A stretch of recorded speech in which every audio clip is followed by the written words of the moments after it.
Our next guest is fresh from the battlefield with the scars to prove it, putting family and friends first in a content creating career spanning over a decade, diversifying across that time from pranks and challenges to building brands beyond himself in the form of football and fashion.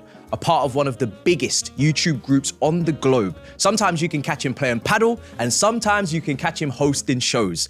Arsene Wenger's already outside my door asking for him, so let's wrap this up. Ladies and gentlemen, it's Sharky.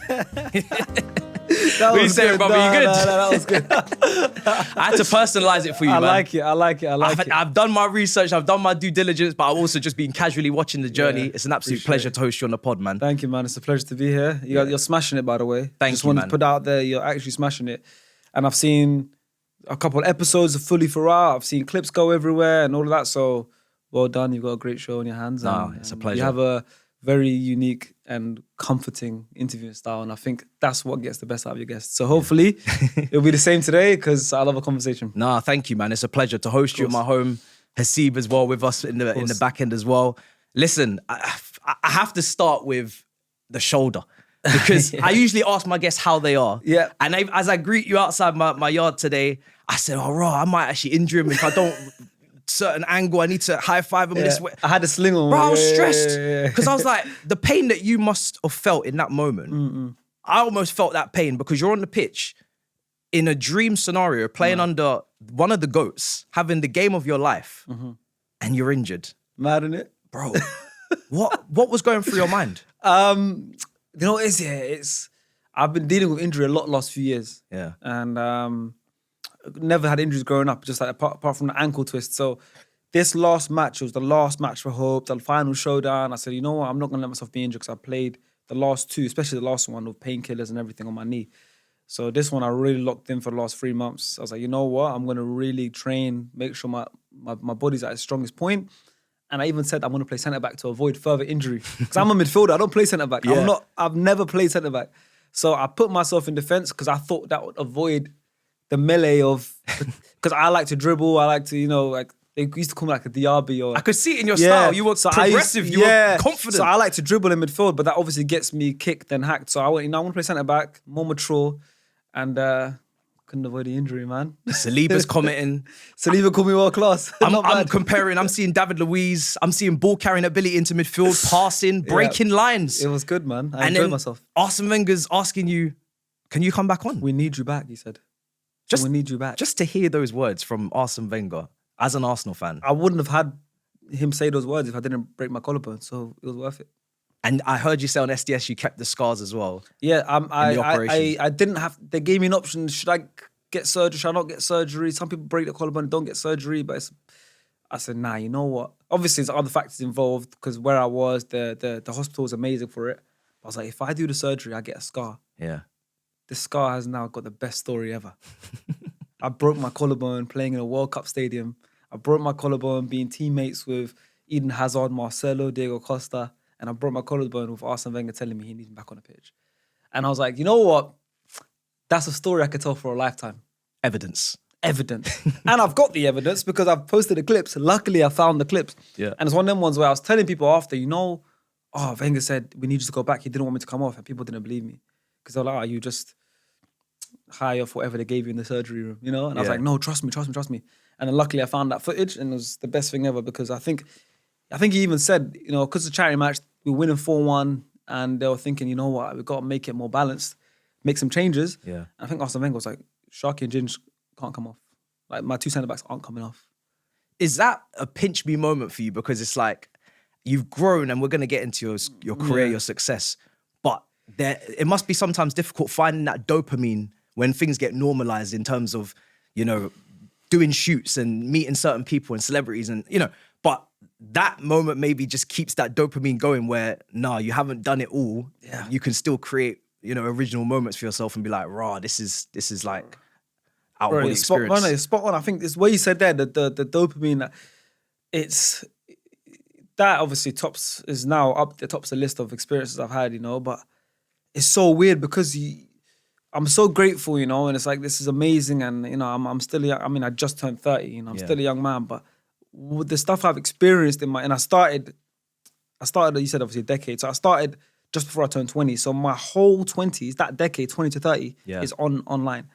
And I've experienced amazing things in those 10 years. You know, like some of the coolest things we'll speak about in this video. But then after that, it becomes hard to, even though these are cool moments, your body just gets used to it, your mind gets used to it, and it's a good thing because then you're more composed around these experiences, you know, because you have that mentality of, oh, I should be here, you know.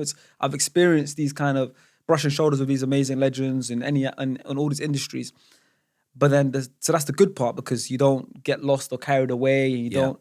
But then the bad part is you just want to be that kid again that's like, yo, like you want to talk to your 15-year-old self, like, yo, like, Arsene, I'm an Arsenal fan, bro. It's like Arsene Wenger. Yeah. I'm playing on Arsene Wenger, you know, and obviously that whole experience that happened, the last one is insane, but just playing under him or like, you don't, those are things you dream of. I will tell you, you're a Chelsea fan, and I'll tell you this right now, and I don't think I've spoken about it. Growing up, I had a recurring dream. I had the same dream, I think, probably, I used to get it once a month for like 2 years straight.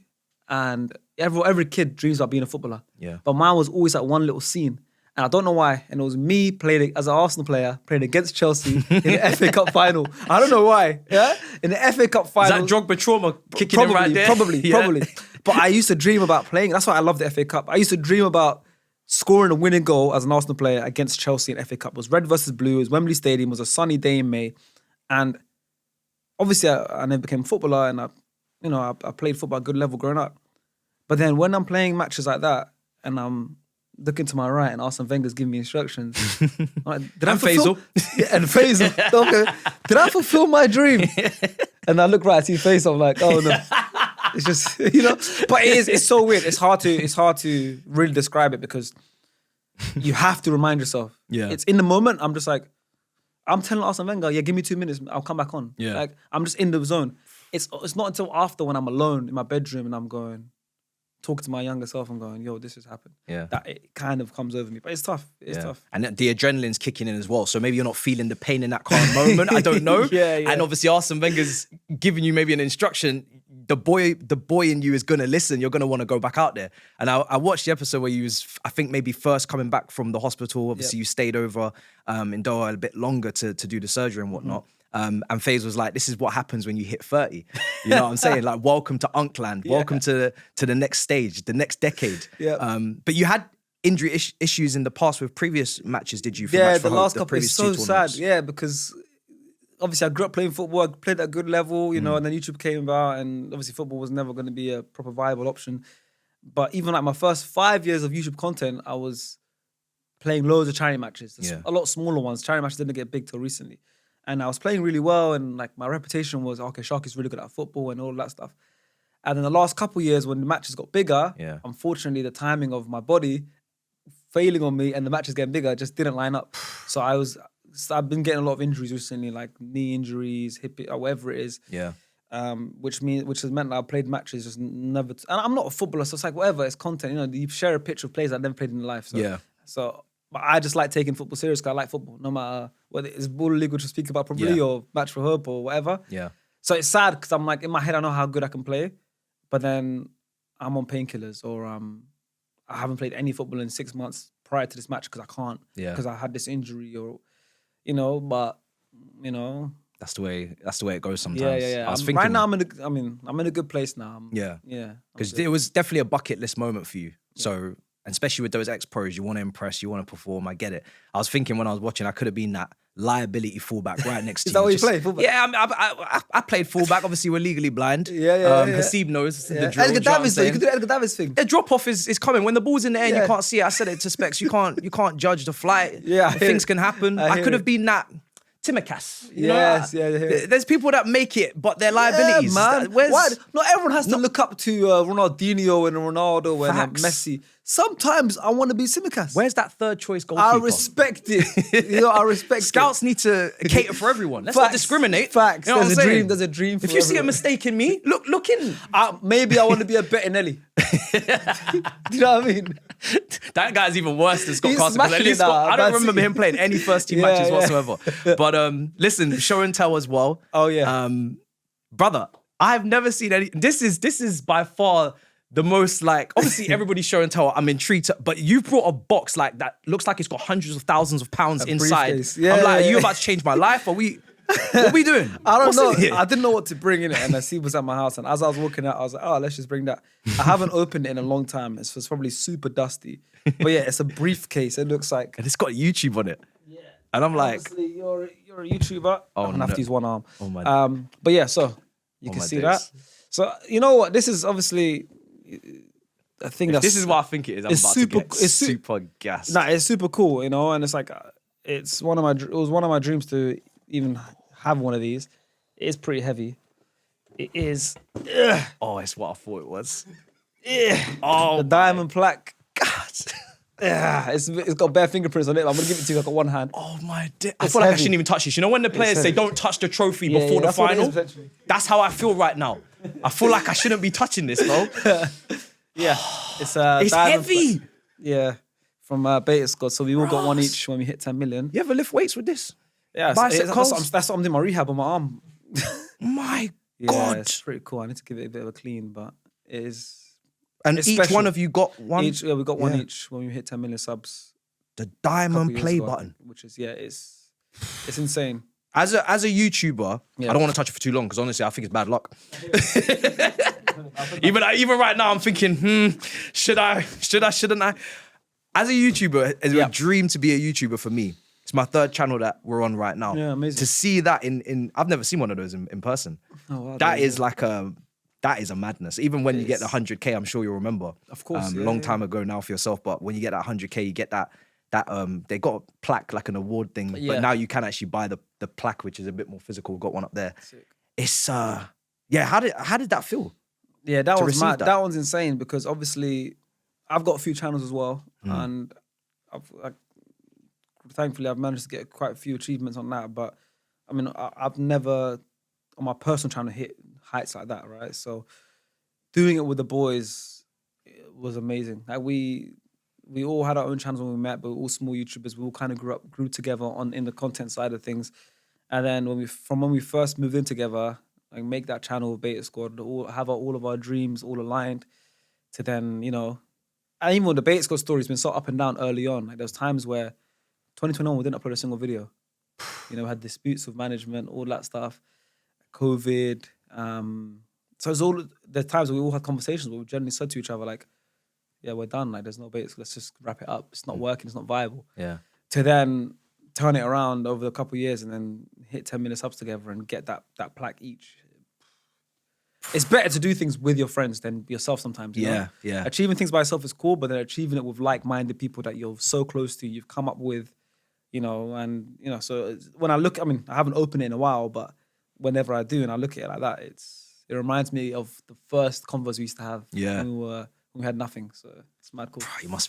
You have to be immensely proud. Yeah, for sure. Honestly, like For that sure. is just the weight of it. It tells you the weight on almost everyone's shoulders. It's heavy, in the innit? group. It's heavy. Do you know what I'm saying? Like these guys were really putting in no one gets to 10 million subs by accident. Like you can't fake it till you make it on that kind of stuff. That is literally hard graft and a lot of hours and a lot of creativity and a lot of trial and error and all sorts. So yeah, I appreciate you bringing that. You kind of made my day again bringing that. Of course, I mean, 'Cause just to see it is like mad. I said, it's the first time inspirational. seeing it in person. So hopefully, it's one of them ones where Yeah, you look at it and you go, you know, I want to get one of my own channels one day. So absolutely. It's always a motivation, which is good. Yeah, we've also got some sweets with us. Oh yeah. Well, I think where are they? I think they're under our chairs actually. Under our- Just reach under your, because I feel like some promo vid went out that you were involved in.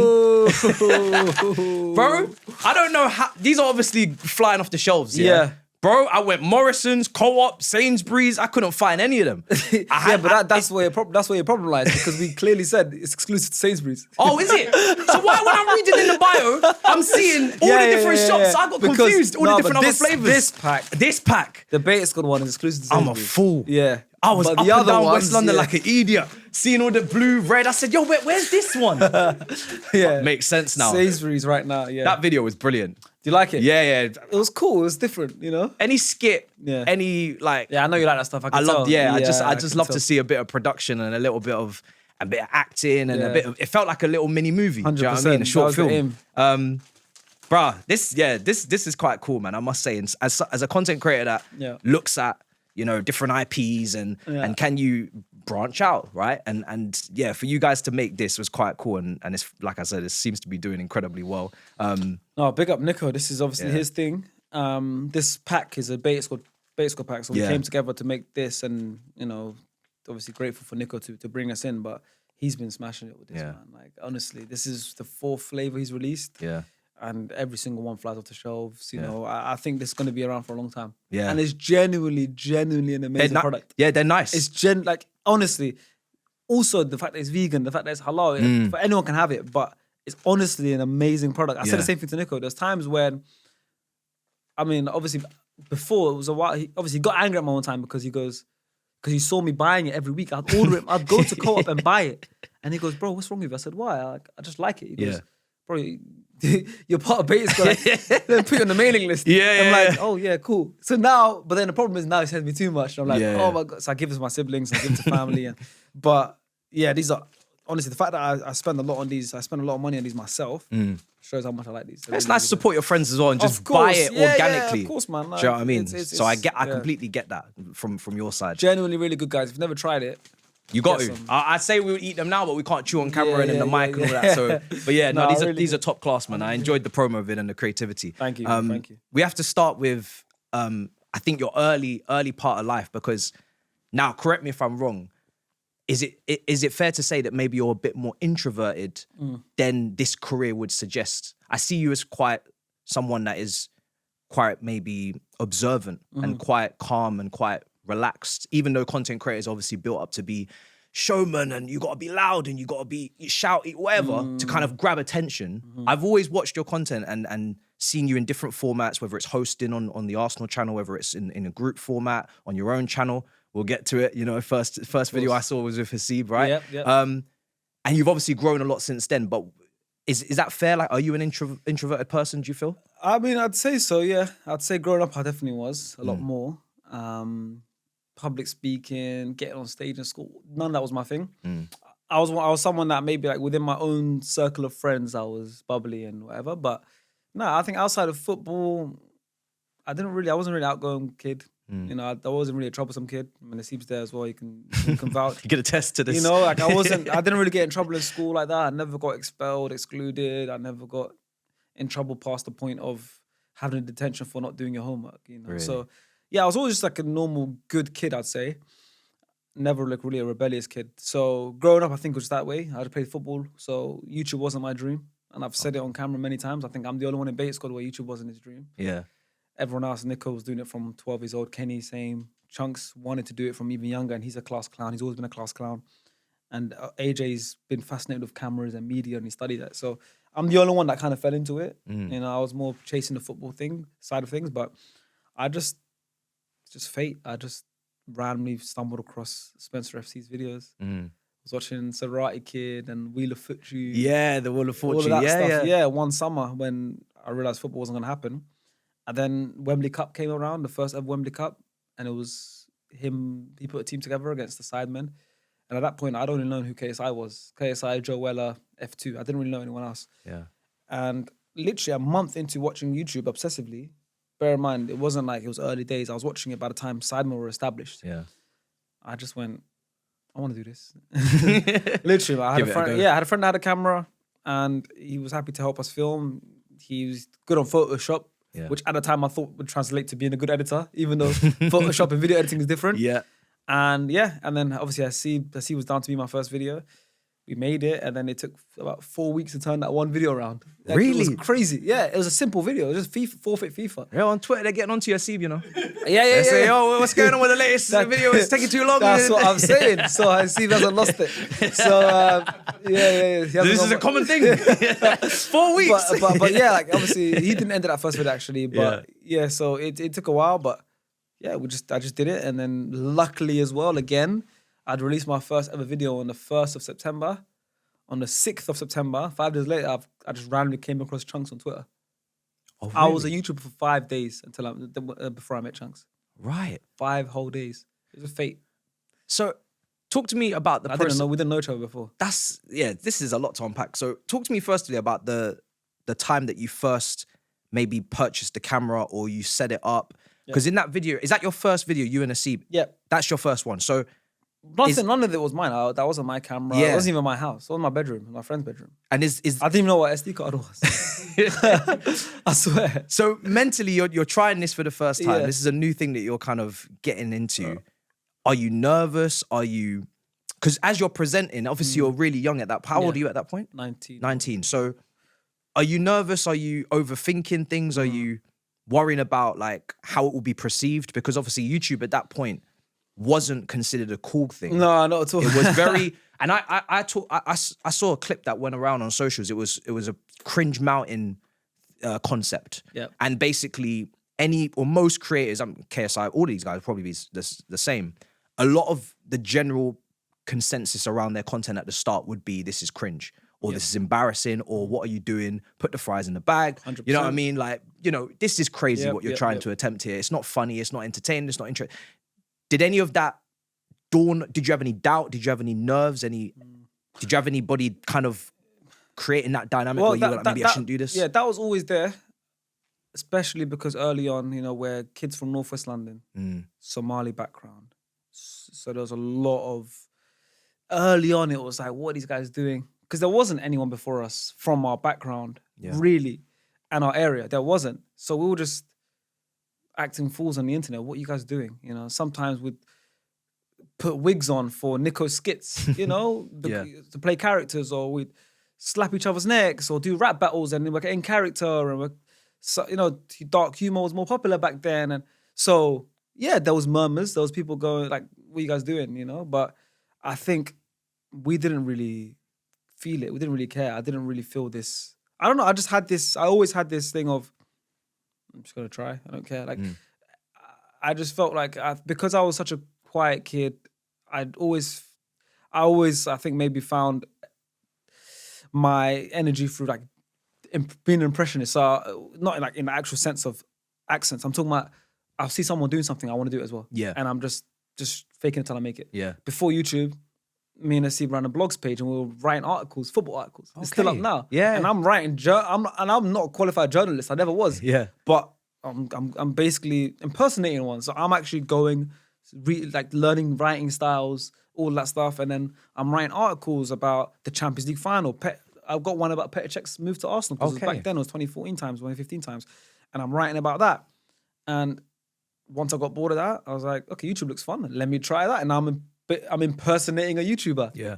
Spencer Owen, you know? Yeah. So I'm saying things like, all right, mate, that's not how I speak. That's not how you speak. You know, like that Spencer says that, you know? So when I watch back my old videos, I cringe now because I'm like, I was speaking a bit like Spencer Owen. But because of that, I think I was so deluded that I never really had the shame. I didn't really have the, I feel like I'm doing something cringe. I'd hear it, but I'd always go, I wasn't like, I was like, we're just making videos, like, whatever, like make football videos or making this. And very early on, of course, me and Chunkz, me and everything, we're all same size, very early in our careers, very passionate about it, very hungry. Yeah. And I don't know why I see you laughing. I was very hungry. He's got the inside jokes. and yeah, literally, I just think we found each other at the right time and we all shared vision of making it. But yeah, there was a lot of cringe murmurs and stuff. Yeah, it's interesting. Because we're the first ones. Yeah, from our background. Yeah, and it's interesting because if you were in any way shy, quiet, reserved, introverted, I guess the plus point in that is that there's not a lot of noise that you're taking in because you are keeping yourself to yourself. Yeah, probably. And they always say the most successful people maybe do need to be a bit delusional because you are chasing something that maybe doesn't even exist. At that point, YouTube, how big can it really become in terms of a career and whatnot? But you sounded back then very secure in terms of, we're going to put wigs on. We're going to try this. We're going to try that. And it doesn't matter. We're going to trial and error. If it works, it works. If it doesn't, it doesn't. Correct. You can't get too wrapped up in your emotions and, this didn't work, or they're laughing at me. Where did that security come from? Did that come from your family around you? Did that come from faith? Where did that religion kind of, not religion, where did that kind of security spark from? I don't know, you know. I don't know.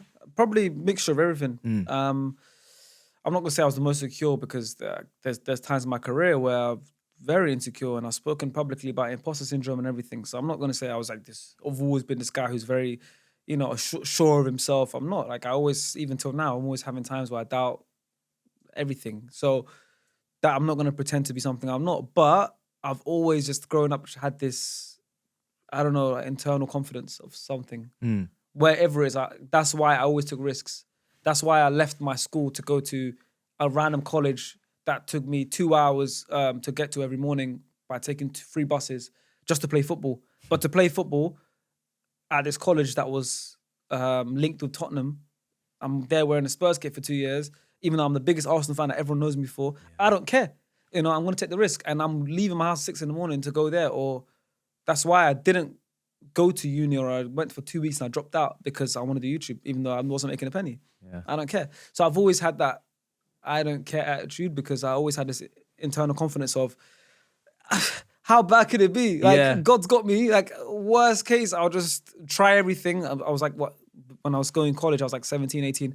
I'll try everything. If it all flops and goes to shit, at 21, I'll just restart everything again. I'll go uni at 21. Who cares? I'll be a few years behind. And then like I always had that mentality from younger. I was like, if I'm not going to take these risks now, then I'm never going to do it. So, and even till now, I always believe, like people, when I say I'm 30, people are like, oh, Unc, yeah, damn, Unc. I'm like, 30 is young. I'm like, I haven't even started enough. And I had it from young where it's, there's so much time in this world to do whatever you want. You could take the risk now. If it doesn't pay off, then you can start something new I might start something new in 5 years. Yeah. So I've always had that thing of, even from young though, the good thing is I had that from young. I learned a lot over the time like growing up, but from young I just had that one thing that I really appreciative of now when I look back of, I wasn't scared to take risks. So I had that confidence. It's interesting because we spoke about before we started recording, like you came from Amsterdam, you grew up in Amsterdam. I was Utrecht, another city in the Netherlands, yeah. I didn't grow up there, I was just born there. Oh, born there, sorry. And I grew up in London, yeah. Yeah, and then you grew up in London. And usually in ethnic minority households, it's the flip. Sure. Which is, you're under pressure. You need to play it safe. You need to get like a stable job. And I think you're the oldest sibling. Am I right in saying? The oldest of 7 to a single mother, so there's a lot of pressure there. There's a lot of pressure. Yeah. So surely that risk that you're talking about sometimes may weigh heavy on you, or maybe it didn't, but for many it may be weigh heavy on them because you got to set that example for the younger siblings you have coming behind you. But you just felt free. I felt free, and probably thinking about it now, I think there's a hint of selfishness to it. And I think, look, there's good and bad to come from it, but I think to do anything, you have to sometimes be a little bit selfish because you have to sacrifice. I don't know.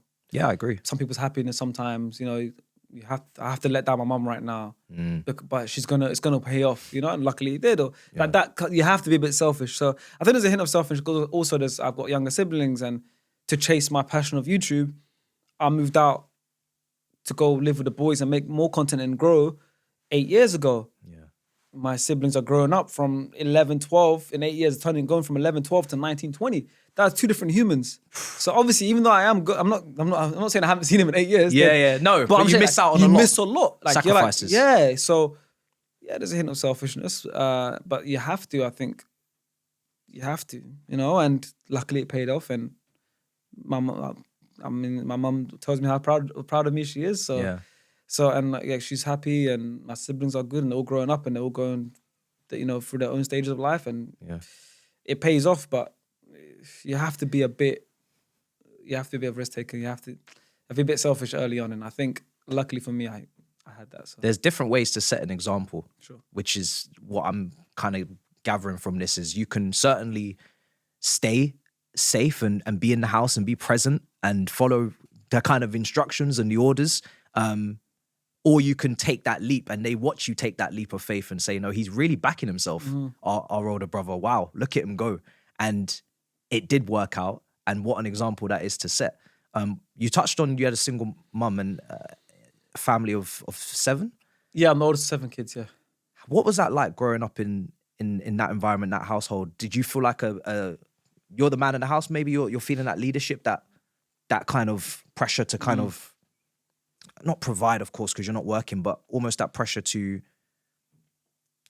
do extra chores and just just maybe not get in trouble at school and just all these little things that incrementally add up as you're not really acting your age. If I'm to put that correctly, you're acting older than you actually are in the house. Maybe, I don't know. Yes and no. I'd say, you know, and if they were the case, then probably like it was subconsciously decisions I was making. But there weren't things where I was thinking, oh, I have to man up. I wasn't thinking that. Like now going back, I don't remember thinking I have to be man up. I'm the oldest. My mum needs support. No, I just think my mum was just too strong of a woman. Yeah, where she did both jobs most of the time and didn't make me feel like I had to step up. Yeah. So maybe I did naturally at times, maybe I didn't. But I don't ever remember having to make a conscious decision where I thought, I've now got to be the father of the house. I think it matured me regardless, just for the environment. We moved around a lot as well. So that as well, you know, and we've been through some tough times growing up as a family. So naturally those things matured me, but I never remember having to make a conscious decision. I think that's mainly due to my mum never making us feel like we ever were in a situation where I had to do that. You had to do that, yeah. So yeah, maybe naturally I did, but it would have been subconsciously, yeah. Yeah, there's a lot of similarities because I had a single mum. I'm the oldest of four, so not as many, but at the same time, still, I can relate to you in a lot of ways because you saying that you had to move around a lot, did you almost get comfortable with the instability? Did you enjoy the instability? It sounds crazy to people listening where they'll be like, that's wild. Why would you want to go to multiple different schools, live in multiple different houses, pick up and move all the time? Yeah. But did that become like part of your logic to be like, oh, let's get the show on the road. Where are we going to next? Yeah, and it's definitely got a part to play in the person I am now. Yeah. For sure. Because I am very comfortable with that, of adapting to wherever I'm at, whoever I'm around. And I think those experiences have helped. Yeah, but it's true. And we speak about off camera. You've had the similar experiences. Some people are shaped in a way because they're more community focused. So they've lived in one area and it's a community and the same neighbors and, you know, for 25, 30 years. And that's amazing. And there's so many positives you could take from that because, you know, you love your community, you love your people. And then there's other people like myself and you probably where I've been to 3 primary schools, 2 high schools, a college, a university. Yeah. I've done all of that. Yeah. So, and I'm moving around and I'm making new friends and then I'm always the new kid but I mean, I was used to it. You just deal with it, don't you? But I love it because I've got so many stories. You get to reinvent yourself. I love stories. Yeah, that as well. You get to reinvent yourself. I was Shamaki in one school, that's my actual name. Okay. I went to a new school, my name's Sharky now. Everyone call me Sharky. Is that your nickname that they gave Sharky's my nickname, obviously. My name's not Sharky. Yeah. But yeah. And that came from school? But because I moved around, now I'm going to college, I'm introducing myself as Sharky. Because you can. It's reinventing yourself, you know? So it's cool. I like it. And also I got loads of stories because now whenever I meet people and I'm just having a normal casual conversation and I'm from there and I'll be like, oh yeah, I lived there for a couple of years. And they're like, oh no way. And then someone else will go, oh, I live here. I'm like, oh yeah, I live there as well. And they're like, what the hell? Where have you lived? Where haven't you lived? Yeah. I enjoy that. I enjoy telling stories. I enjoy being the guy that's lived in North, in Southwest, in Northwest, in West, in Buckinghamshire, and with Beta Squad or you know, like Watford area, wherever it is, Hertfordshire. I enjoy that. Like I feel better with that, knowing that than being someone that's lived in one place for 30 years. And you feel maybe more well-versed and it allows you to kind of understand different perceptions or maybe.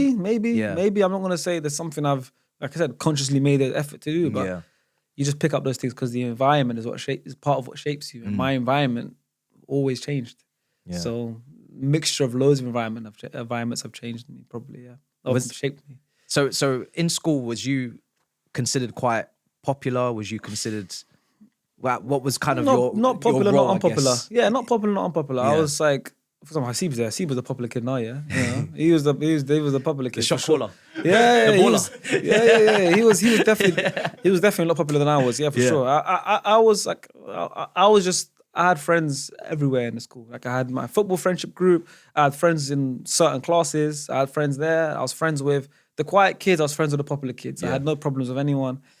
I was just a floater. That's what I'd say. I was always on the football pitch at lunchtime. I was always good with everyone. But no, I was neither super popular or super unknown. I was just there. Like, I was just generally just a normal kid. So I think even that, probably after years of breaking apart, people probably from my school probably look at me shocked. I didn't know he had that in him. Because I wasn't that kid. I wasn't the obvious kid of, you have that award ceremony at the end where you go most likely to be a superstar. Mine was just most likely to be a footballer. That's what it was. Because I was the football kid. Okay. I was one of the football kids in my year. Yeah. Yeah. And being good at sport at that age does put you in a nice position. Yeah, it's nice. It's nice because you're automatically just everyone just knows you who you are and likes you because you're one of the football team. And even in the football team, I was not even a stand-up player. I was just part of the football team. Yeah, but even being a part of it, honestly, is good enough. Oh, of course, yeah. Because everybody wants to be a footballer. You know when it's like the last lesson of the day, but you got to go early for the match, and the Everybody teacher, gets up. the coach walks in and he calls you, and you're leaving the class. As long as you're that like, guy, you're good. leaving the class. Hey guys, take care. And you could be on the bench. That's what I'm saying. Everybody's looking like, wow, man, these guys are good. That's what I'm saying. Successful. You get pulled out of the class, you know. So yeah, it was good. It was good. I enjoyed school, but I'm not one of those that says school was the best years of my life. I don't think it was. It was just normal. I think a lot of people talk about school as the best years of life. Me, these are the best years of my life. So, and you mentioned you had a obviously single parent household. What was your relationship with your dad from a young age, or if you don't mind me asking, what is your relationship with him now? I mean, not much of a relationship, to be honest. He was around for maybe the first 10 years of my life, I'd say. And then, my parents separated, my mum remarried. But yeah, to be fair, it's all right. I think he's still around, you know, he's still in and around London and stuff. Like he's still, whatever, I can contact him whenever. Yeah. So it's not like an estranged relationship where I can't contact him, I can't. Yeah. But we just haven't been able to build a relationship growing up because he wasn't around. Yeah. And I think, to be honest, with me personally, it's another thing that shaped me to be the person I am because I'm more independent because of that. I think maybe my siblings could have done with probably their dad being around more. But yeah, with me, it's just, I don't know. I just go about life how it is. You take what comes. You know, yeah. And I take anything that comes and I'm like, cool, I'm going to spin this for the best. Cool, I'm going to spin that for the best. Cool, I broke my collarbone. Cool, that is sick. I'm going to tell a sick story. I have this twisted mind where everything is sick. Yeah. You know, I'm like, oh, I crashed my car. Oh, that's so sick. I'm gonna make sure now. Like, I don't know. I just don't see anything as a bad thing because I've seen everything as a cool experience. So even with my dad, I make jokes about it. You know, I've got him on Snapchat. I see his Snapchat location sometimes. Yeah. He's 10 minutes down the road. I'm like, yo, what are you doing here? And then when I said a story on another podcast that had his Snapchat location, he turned it off. So now I don't want to say too much. so but for a while I was tracking him on Snapchat. I was like, what's he doing? What's he up to? But like I don't really have a relationship with him. It's like, obviously it's still my dad at the end of the day. Yeah. So if he needs anything, if he wants anything, you can contact me. But I just didn't grow up with him. So water for ducks back, basically. Yeah. Like you're really just everything that happens, it's just an experience. It's life. Yeah. People, it's part of my story though, man. Like, people have worse experiences. Yeah. So that kind of stops you maybe from feeling too sorry for yourself. But then people have much better experiences, and that you know that is just part and parcel of how it goes. It's part of my story, man. And I think if I had two parents around, maybe a lot of decisions I made to get here would have been a lot harder. All the risks I was taking, maybe it would have been a lot harder if I had a strict father around who told me, no, you have to go to uni. And now I can't take that risk and make videos because... Yeah.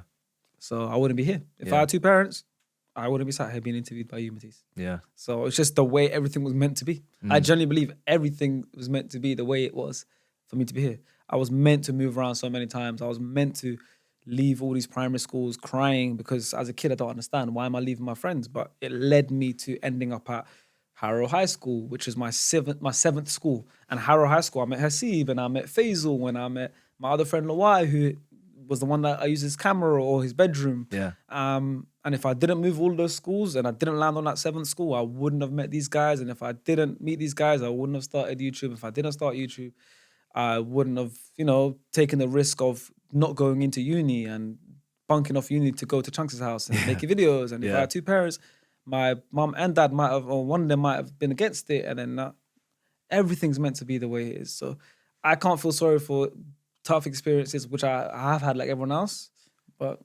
I'm going to feel sorry for myself. I'm in an amazing position. Yeah. It's a brilliant perspective to have on everything. Man, that's just how it's meant to be. I don't understand, Yeah. It's shaped you to who you are, like you said. And yeah, I think having that rough around the edges, it does make things much more interesting in terms of the content as well, like your creativity from that perspective, because you're not living this perfect life from the get-go. You have got different experiences to draw from your past.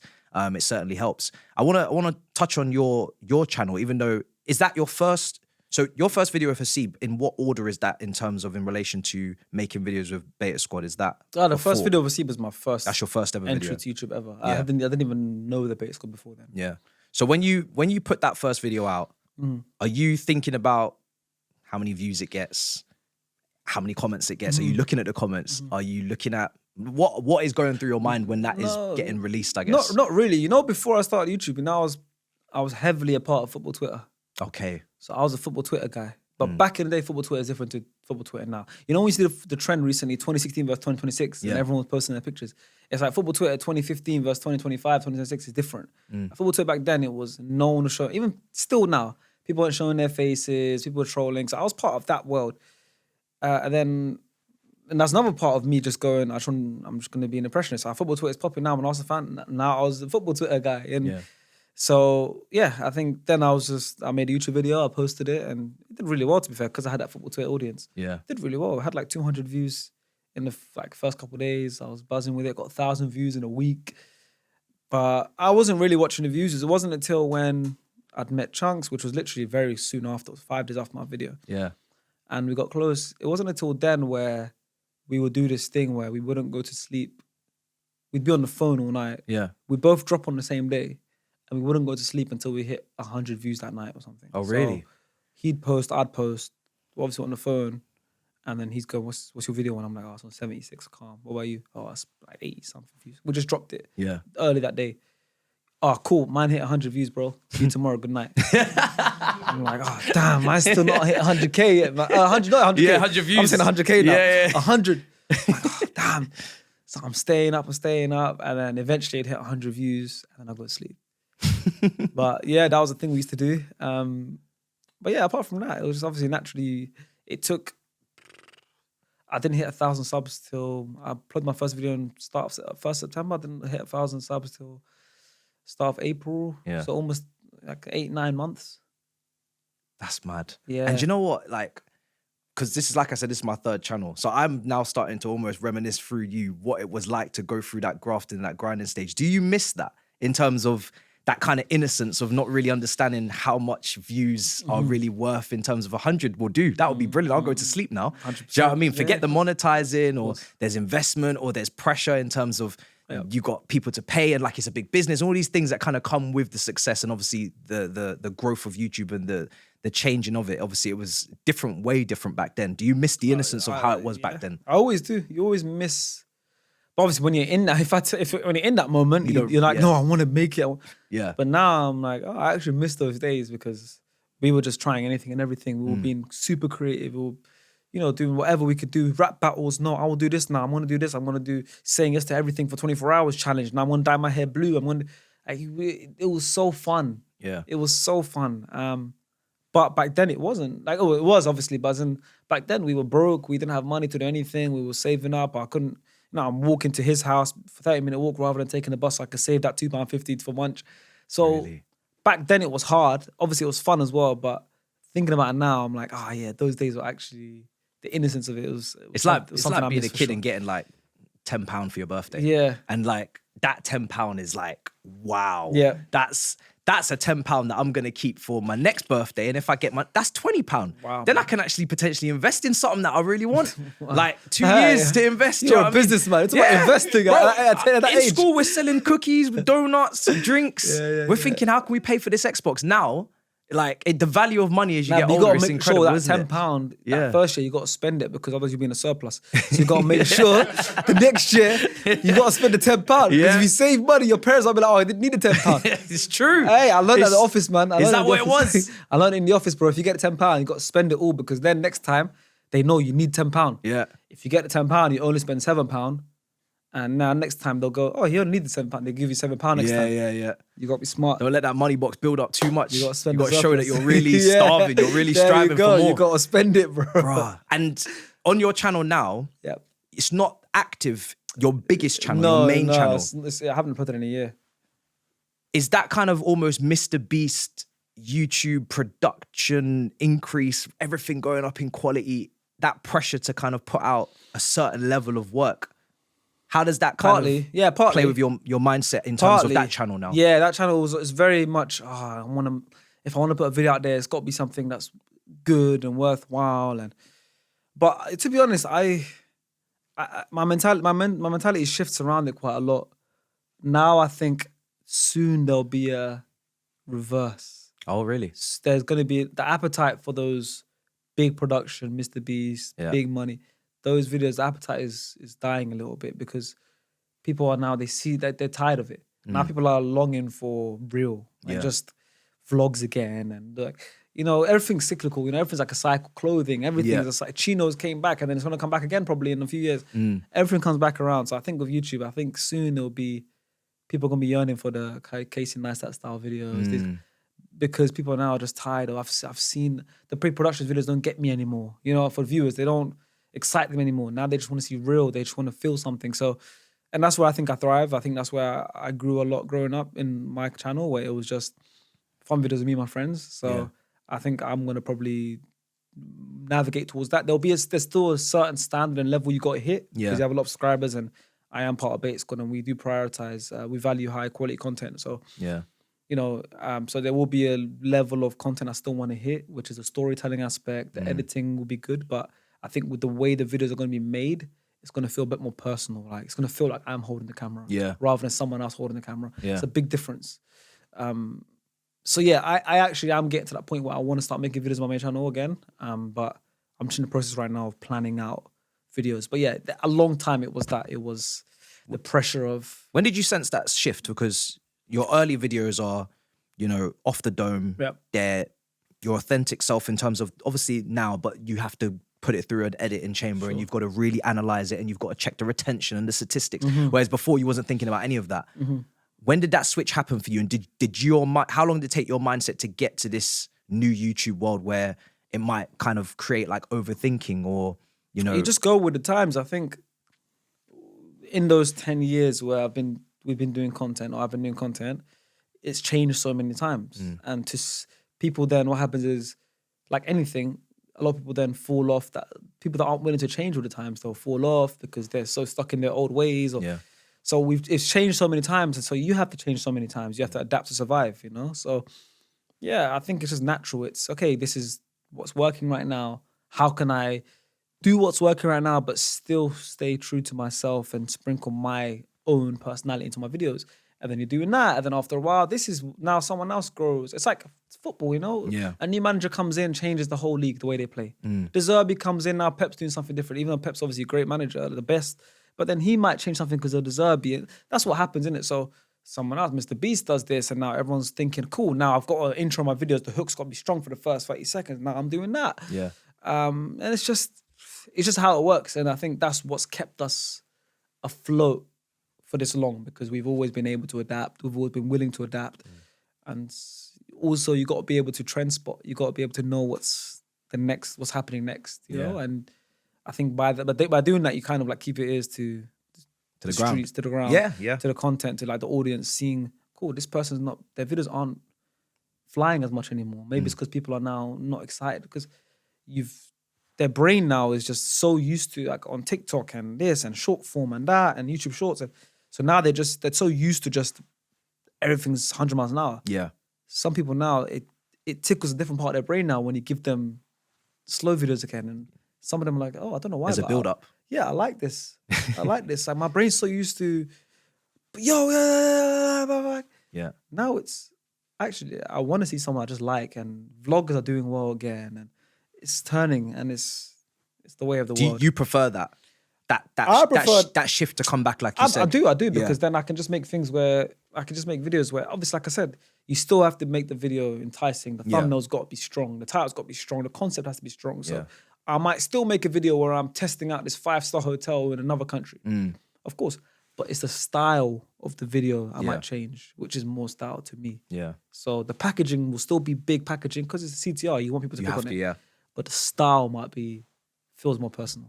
Like you guys are coming with me to experience this, and it's my little humor, and it's my experience, and then it's a bit dragged out. It's not in your face, just bang, punching bang, constantly, bang, scene after scene, cut after cut after cut, cut, because retention is so low when Yeah. 3 cameras, and because that's how it is right now, because Yeah. everyone's, but maybe it's letting a scene breathe for a bit, letting a joke breathe for a bit, letting Yeah. it just feel slightly lower production, even though it's not, you know, and that might just be me holding the camera for a couple scenes more. Yeah. Then another videographer might be, you know, filming a scene on my phone because I'm on a plane, and now it feels more real because I'm talking to my phone and people Yeah. are watching it like, oh my God, I feel like I'm with him. These little things are psychology in it. So. That is very Casey Neistat in terms of that Yeah, way yeah. of doing So I it, think yeah. you got to mix in what's happening, what's popping now, and what that feel is. How you mix that is, you package it to line up with what's working right now, which is the big thumbnails, the big titles, what big concept, and then you create the videos a bit more, just a bit, truer to what reality actually is. And I think that works for me, and I think that's something that I've always enjoyed, and I think something that avenue I'd go down on that channel for sure. I remember a very old video that you did with Chunkz Oh, where yeah? you deleted his channel. Ay. That video still resonates with me to this day because There's still a gif of him just doing this one, bro, that goes everywhere. I thought you might lose your life that day because really deleting someone's channel Yeah. is Especially those days. the be all and end all of everything. Like that Especially is those like days, yeah. deleting someone's child. Yeah, no, it's true. No, it's true. That is a baby to them. Like that It's is their true. everything. It's true, yeah, especially those days. But even that, we were just having so much fun with pranks and all of those things. And it was just fun. I just think we just had so much fun. And just like a normal small space in his house. And we made so many content there. Like that whole prank was just in that one small room. Yeah. And the whole prank is just dialogue. It's just me telling you I'd bleed the channel, and he just can't believe what I'm saying. And then eventually he got so frustrated at me that he grabbed me against the wall. But in that same room, we making rap battles the next day, Yeah, you know, or yeah. we're doing this or this. So we just have so much fun, you know, because we're in that room all day. So he doesn't even know the camera's rolling for that prank. You know, he just thinks it's a genuine conversation. So it was just so fun back then. But now if I was to do a prank, I'd have to do scene after this scene is the intro scene. Yeah. Then I've got to bring out a whiteboard where like how I execute this, is how I'm gonna execute the plan. Yeah. And I make it like a movie. Yeah. And it's like, then we take private photos of Chunkz, and now we're gonna meet him here, and then here's the It's like and now there's a Nico. graphic. Yeah. Nico stuff, yeah. That's what you have to do now. Yeah, That's yeah, the yeah. difference. So back Yeah. then you didn't have to do all that. So different. is it difficult to, if you were to see yourself, say you were to start all over again from that very first video of Hasib, Yeah. but it's in 2026. Oh my God, it'll be tough. What tough, man. what happens? what do you do in that scenario? Because it's so congested, it's so like claustrophobic almost YouTube now. Everybody wants to do it. It's become the dream job. I said it to one of my mates before. I said, we almost have a better job than footballers. We don't have to really take any orders. We don't have to be on any sort of diet. We don't have to follow any sort of schedule. They're school kids. Yeah, They go in at 9 a.m. They leave at 3 p.m. They're in essentially classrooms, which is the analysis room. Yeah. They're on the pitch, which is like, you know, they're training, and then they eat their lunch same time as everyone in the canteen, and then they go home at 3 p.m. and they've probably got homework, which is a study, whatever matches, and they're coming the next day at 9 a.m. It's generally, they're like school kids. They're like rich school kids. Can't say what you want or you're in trouble. Yeah, you can't really go out like that because if anyone sees you, you get, Yeah. you know. And then on a Saturday, you're playing in front of 60, 70,000 fans every single week, whatever it is. You could play good for 9 matches in a row. You play bad on the 10th and you cost your team a result. You got Matisse Armani and YouTube screaming at you. It's not an easy job. And I wanted to be a footballer growing up, but now, like you said, the YouTuber is the most desirable job because obviously the pressure's still there. You know, you can get cancelled easily. You can say the wrong thing. You can do the wrong thing. Your views can die, and you only make money for how if you're making videos, and you know if you don't make any videos, not making any money. Yeah. So you have to stay active, but we can. I can still go and say I'm not a footballer, but I've scored at Wembley. Yeah. I've played at the Emirates. I've played in multiple World Cup stadiums. Yeah. I've played with and against the greatest footballers of all time. So I've still got that little experience where I've got the football experience, but also I've got the... And also it's mad because footballers want to be YouTubers and rappers.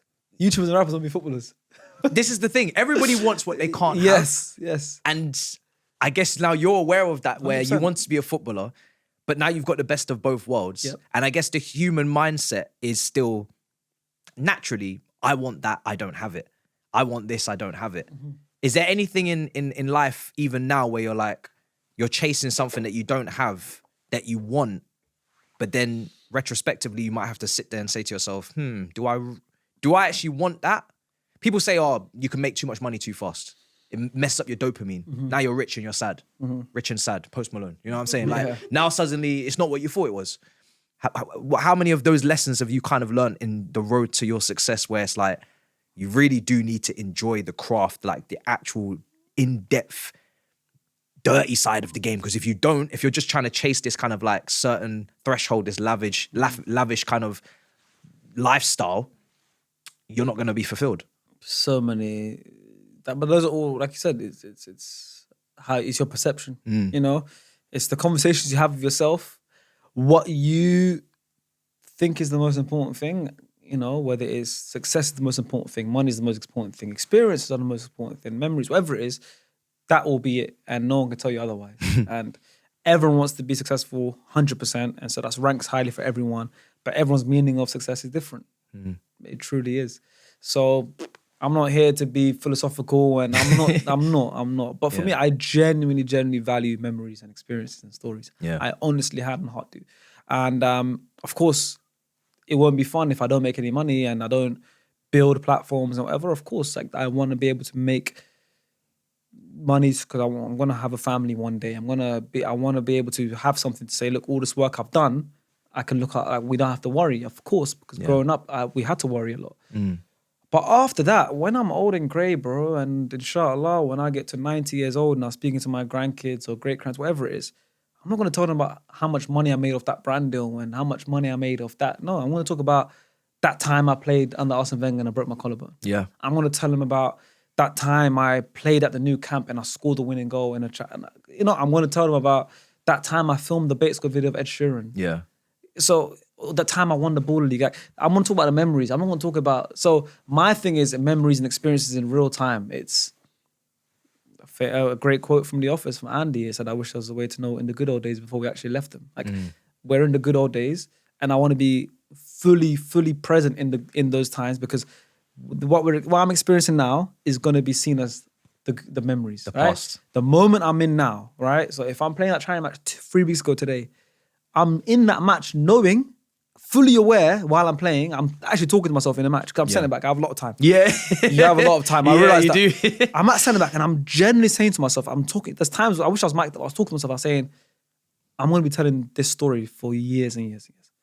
But people live in a moment and then they don't think in the moment, this amazing experience. But in that moment, I'm actually talking about, this is going to be a crazy memory. Like I'm actually logging that memory now in real time. And that helps me get through a lot of things. Like if we're all tired and on holiday, for example, when the boys are like, let's go to this place and let's do this, let's go sightseeing or whatever. And all of us are tired and the boys are like, nah, please, man, the journey's long. Like a lot of the time I'm the one that says, no, honestly, let's go, because when we're 50, 60 years old, we're not going to talk about you were tired, how tired I was that day. You're going to talk about, oh, I remember when we climbed that mountain. I remember when we did that hike. So yeah, my thing is generally, like I said, not to be philosophical, not to, but my thing is generally, you want to make money and revenue and whatever, but I actually love and value the experiences and memories of everything. Because that's what at the end of the day, that's what's the best currency for me. Have you always been like that, or is that something that you learned as you grew? Because when you're chasing, or when you're super ambitious and you're maybe a perfectionist, and you're an overthinker because you love what you do so much to the point where it's almost sometimes can get a bit toxic. Like you can't stop thinking about work, or you can't stop thinking about YouTube. You can't stop thinking about your next video. You put a video out and then you just move on to the next one because you're just so ambitious and you just want to just produce to such a high level. Or even doing this podcast, every single episode I've done, sometimes I'll be sitting on it after it's out thinking, should have asked that. And I won't look at any of the good stuff, or the comments will be like, this is brilliant. I'll be like, no, that needs to be better. I need to ask this. I should have pressed more on that. But like, that's good. Don't lose that though. Don't lose that. That's great. How do you balance? I do that all the time. But how do you balance between enjoying the moment and living in the present like you do, and looking at the positives of what an incredible life that you're leading? Being obsessed and critical. You can't. It's a constant battle. You can't. I think you just have to be more aware of it. You got to be conscious, because you can't lose that. That's the fire. Like, you go in, oh nah, I should have asked. And you will, this video, you'll leave this one and it comes out, you go, oh, we should have fleshed out on that. I should have asked that question better. Me as a guest, I'll leave and I'll watch the video back going, I should have answered that question better. It's normal, but that's the burning desire of self-improvement. Yeah. That's growth mentality. That's you want to be better. And to your question, we said, how long have I had that? I mean, it wasn't, I think as I grew up, as I matured, I think it became more of a thing I was aware of. I think through COVID, reading a lot more. I wasn't a big reader before. Like now I'm a big reader. Definitely helps.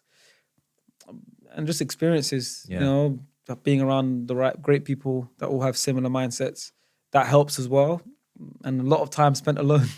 I live by myself and I have done for the last 4 years. So a lot of time spent alone, you get to become more of a thinker, I guess. So you're a deeper thinker. I think so, yeah. And in terms of like, when you are reserved, what is that one thing that, I don't know if people, other interviews, if they'll know, like, what's that one passion away from all of this that you can catch Sharky just like entrenched in when he's having that free time, when he's having that personal time where... Probably reading. Okay. Probably reading, I'd say. Like I just, I like finding a great book and just reading, and that's with my own time. If not, then, you know what, walking. Is that like a film for you, sorry, where you can't put it down? Like you're entrenched in the story, you're going. But that's if it's a good, like that's if more fiction, you know, if it's a fiction book and it's like really good. Most time it's more non-fiction, but I think walking. Okay. Oh, I love walking. Really? Because I know you had a running club with Fuad. Oh, I love walking. But you love walking. You know he vomited. What? And I took him for a ride. I didn't tell you. No. I didn't tell you the first run I took him on. I took him on a 5K run, 4.6K in, he vomited. Ask him. Ask him. But that's bad. Walking. Oh, I love walking, man. Really? Oh, I love walking. 15, 20K steps a day. Really? I'm gonna go for a walk after this one. I swear to God. I love walking. But you be getting stopped. Bro. They'll be stopping your steps. I go on private walks sometimes. Okay. You know, areas, I got roots. You know where you, I got roots. Yeah. And then sometimes it's in the nighttime, I hood up, I look dodgy. But walking, bro. Really? Oh, that's my thing, man. Walking with music, any distraction or just... You know what? The best thing I enjoy for walking is phone calls. A lot of time, if it's in a day, I take a lot of meetings, phone calls, important. Obviously with Border League and the football team I have, a lot of the time we're having conversations. Right now in the transfer window, so we're talking to players. Yeah. I do it on the walks or podcasts or even audio books. Sometimes if I'm walking, I'm not going to read a physical book, an audio book. But I love walking, man. Oh, I love it. And you burn more fat walking than running. I heard this. Yeah, you do. I couldn't quite comprehend it or understand it, but I heard this. This is true. It's not a rumor. It's true. And you're less likely to get injured. I messed up my knee running, so. Are you? So this is funny now, right? Yep. Are you like a competitive walker? Because I'm not gonna lie, I'm gonna be very honest. When I was younger, I used to overtake older people when I was walking because I used to be like, you're not gonna outwalk me. That's how competitive I can be. If I care, if we're walking on the same pavement, I'm walking past you.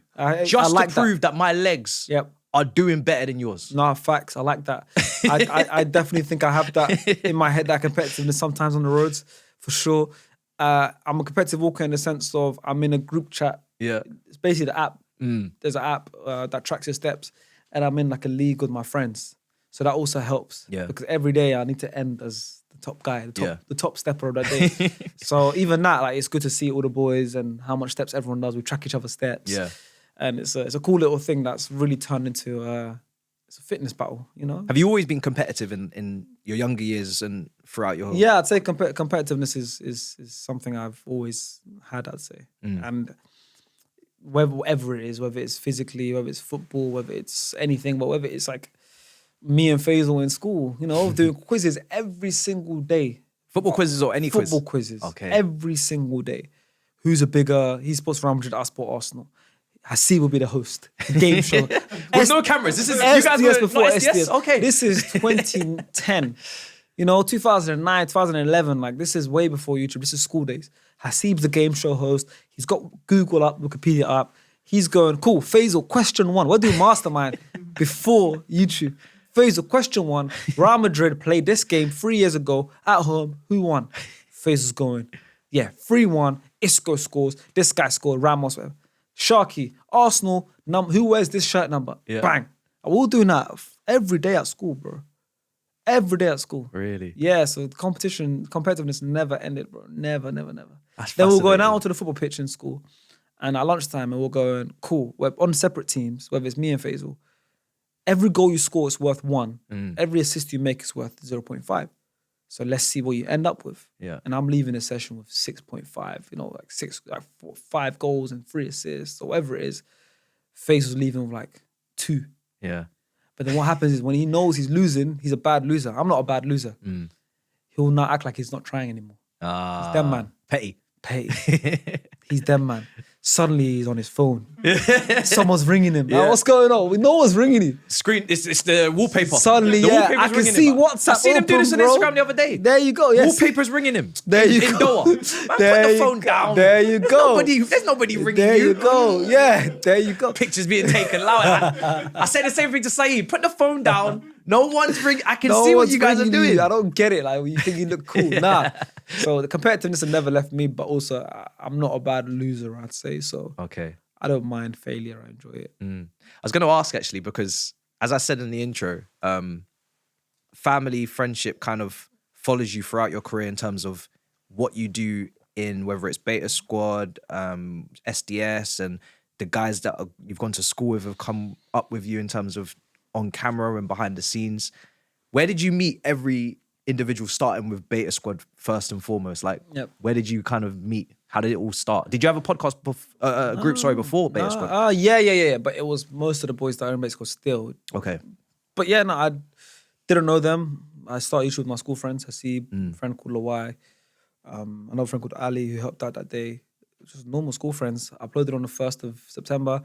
So you know Ilyas from SDS? Yeah. So I'd known Ilyas just through Twitter, like mutuals, because he's also from the same area and we had mutuals. So Ilyas also knew Chunkz. Okay. So he knew Chunkz, he knew me just online. And luckily, Ilyas retweeted a video 5 days later of Chunks's. And I've told the story many times, but I just came across it 5 days into my YouTube journey. And I'd seen that I had one video on my channel, the one with Steve, and Chunkz had 2 videos on his channel. One with Star Player, who's also part of SDS, who's Chunks' cousin. Right. And another one, the one that he had just dropped on that day, the one that Ilyas reposted, was with another guy called Ibrahim. Okay. And when I saw that repost, I recognized Ibrahim. I recognized him. And I messaged Chunkz, said, hey, and this was September the 6th, 2015, 5 days after I uploaded my first video. I said, hey, just seen your video. I know that guy in your video. Is he so-and-so? And is his mum so-and-so? And he goes, yeah, how did you know? I said, I grew up like around him and we just lost contact over the years. He goes, no way, yeah. Then we start talking about YouTube. He goes, yeah, I just started. I've got 2 videos. I had 1 at the time. He goes, yeah, like, how old are you? Same exact, 2 months apart. Like, generally, like, at the time of recording, as soon as it hits midnight, Chunkz is turning 30, damn. Wow. Yeah, so his birthday's tomorrow. Wow. So we're the same age, like 2 months apart. We're 10 minutes from each other, you know? Like, we live 10 minutes from each other max.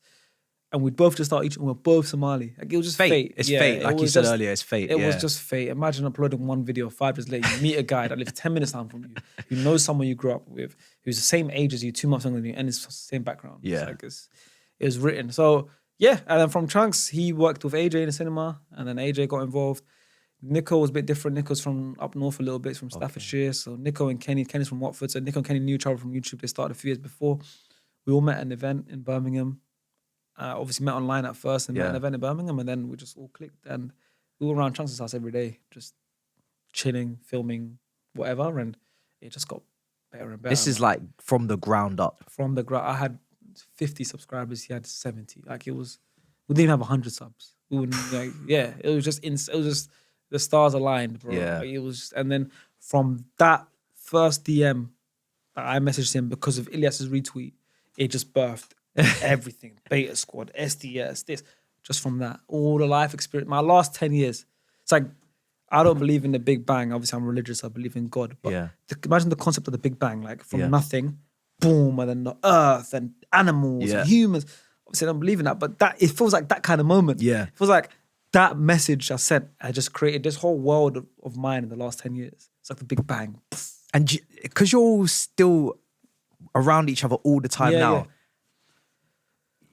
this must boggle your mind. Like, these guys have been with you from the beginning, the ground up. That's very rare. Everyone thinks we grew up together. We didn't. I thought you guys, on YouTube. I thought some of them, I thought Chunk's your cousin. There you go. I was like, yo, I've only seen you guys together online. I've never seen anything other. So I thought, oh, maybe they're related. Some of them are best mates from school, which you obviously are.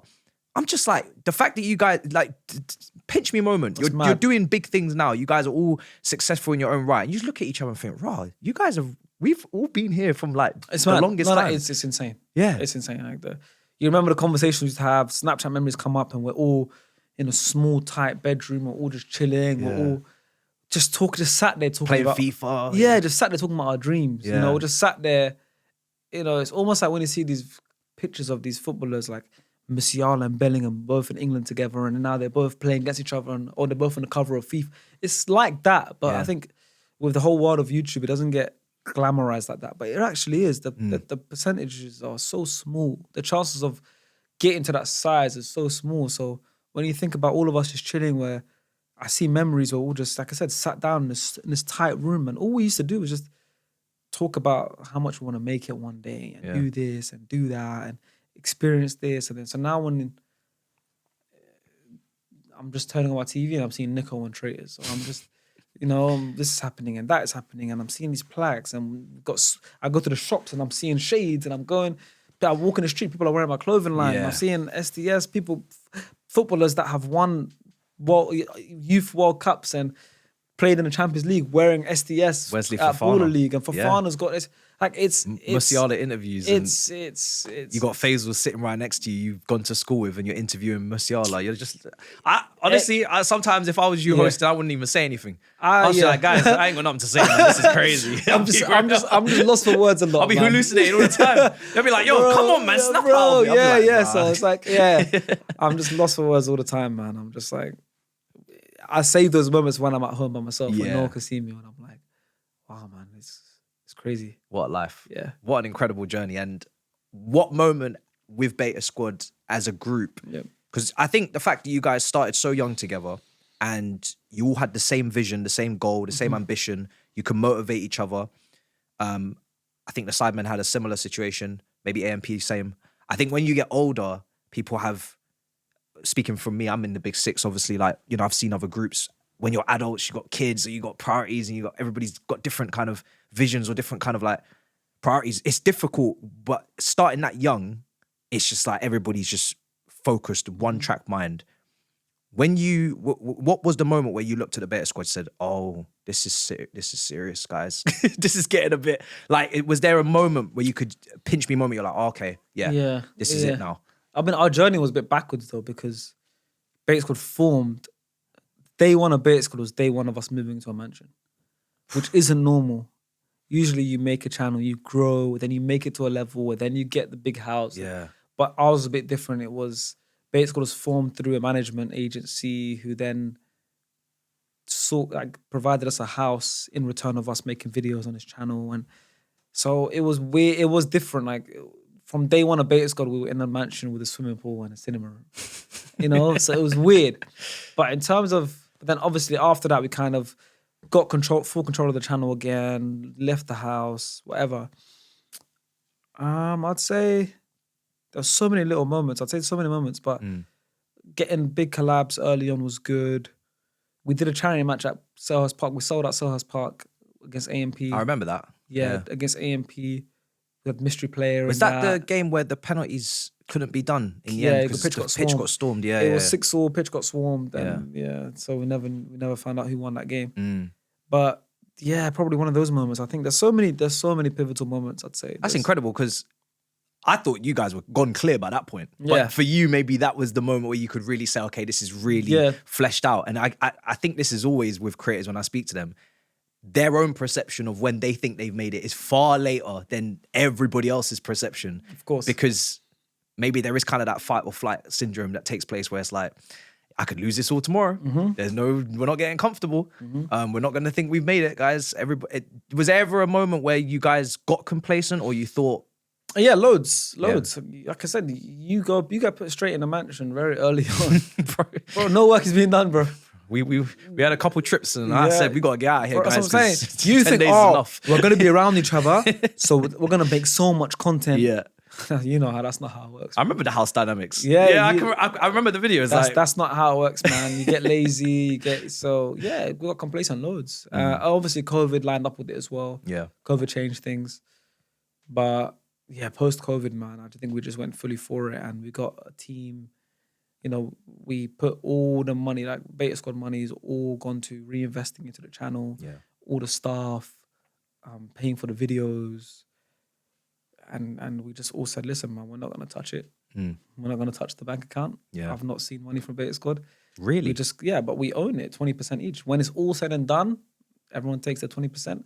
But until then, every penny we make off Beta Squad goes to our staff. That's fascinating. Goes to our production. It goes to our whatever we need. It goes to our offices. It goes to the videos. Everything's expensive. Yeah, of course. It also helps because then makes us want to work ourselves on our own channels because I need to pay my rent. To live. I have to pay my rent, Yep. right? That council tax gone up. I need to pay Ban my me, rent. I believe. I need to pay my rent. So it's always a good thing where we have that. Look, everyone owns 20%. Everyone has equal share, which is great. But there's no point taking money out. What's the point? Use this money to get extra editors and pay their salary and get this and and let the account go up, and whatever's left when we finish, if we finish one day, then we take our 20%. But until then, reinvest, and then that's how we can make our videos better. It's crazy to hear you say that. Was there ever a point where you guys thought, boy, I wouldn't mind me a slice of that cake in there, guys. Come on, guys. So anyone buckle? Anybody want to just take a bit out here? Yeah, not really. No, I think everyone does well for themselves anyway. Yeah. Everyone's got their own thing. Kenny's got boxing. That's not cheap. That makes a lot of money there. Yeah. Everyone's got their own YouTube channels and shoots and brand deals, and yeah, everyone's good, man. So it's and it makes you want to work more, anyways. So yeah, it's good. It's a great agreement. It's fine. When you are growing and you're going to new heights and you can't walk the roads without covering up and putting your hood on, because people will clock you and they will, you know, want to see you, ask for the photo, and it's incredible. It's kind of out of body experience. Sometimes you're like, are you sure you want a photo of me? But at the same time, for someone that likes his own space, likes to, read and, focus on being present, and that success, that attention, that global kind of fame, is what it is. When you guys travel and you go places, people recognize you. How did you deal with that? Did you have any coping mechanisms or any kind of strategy on how you can still keep that bubble that you've now, from hearing you have it, but how do you maintain that without, mentally collapsing? There's no secret. Yeah. It's just, it comes with it. It comes with the job, you know. If you don't expect people to come up to you and you don't want people to see you and be so excited to take pictures of you, then why are you doing this? Yeah. You can say, I don't want anyone to ever recognize me, then cool, make videos and don't show your face. Damn, yeah. Do faceless videos, it's fine. But you can't make videos, make content, strive to be the biggest creator, want to get millions of views or hundreds of thousands of views. That's so many people seeing your face. Yeah. And then someone sees you and goes, oh my God, I want to get a picture. And you're going, why do you want a picture of me? I mean, do you not see your analytics? Like, people watch you. People watch you. People actually spend their days watching you, or they're inspired by you and they love you. Of course, when people see you, they're going to be like, oh my God, this is weird. Like, I see you on my TV every day. Can we get a picture? And that is proof of life, proof of work. You're doing good things. So, Proof in the pudding. Yeah. Proof in the pudding. You're doing good things, and you always sometimes overwhelming for sure. Yeah, it can be overwhelming. Overstimulating. Yeah, overstimulating. You've experienced it as well, but you've also got to understand it comes with it. So. Have you ever had a moment of burnout where, like, that overstimulation or that attention or the pressure or the content has ever put you in a place where it's like, I need to take a break. I need to remove myself from this and go off the radar? Yeah. Every quarter. Really? Steve will tell you all the time. All the time. Yeah. All the time. I would say, like, I'm very like, I'm like really on it, or I'm like really like, yo, please, I just need some time. Yeah. It's because it's the schedule is very like random, sporadic. I was in Asia for 28 days with Beta Squad, you know, 14 flights in 28 days, traveling all around Southeast Asia and no sleep and different time zones, and, and it's like every day you're filming. So it's really tough. And then you come back and you're just like, I just want to rest. But then you got SDS waiting for you. The season's just started. Arsenal played Man United, first game of the season. And this got to be there. And then there's times where you have time to just chill, but then when you have time to chill, you feel guilty because you're like, I can't waste this time, you know? Or then there's Baller League, and then we've got every week is a big game, and you want to prep for that game. You got training, and then in between that, you want to film the pod because Arsenal just bottled this game, and you got that, and people are asking for you to not bottle it and not hide, and then now you got Liban waiting on you, you know. And then it's like, but then I got 4 days in a row. We're filming Bait Squad, 12-hour shoot days every single day. We're traveling to Romania, then flying back and do.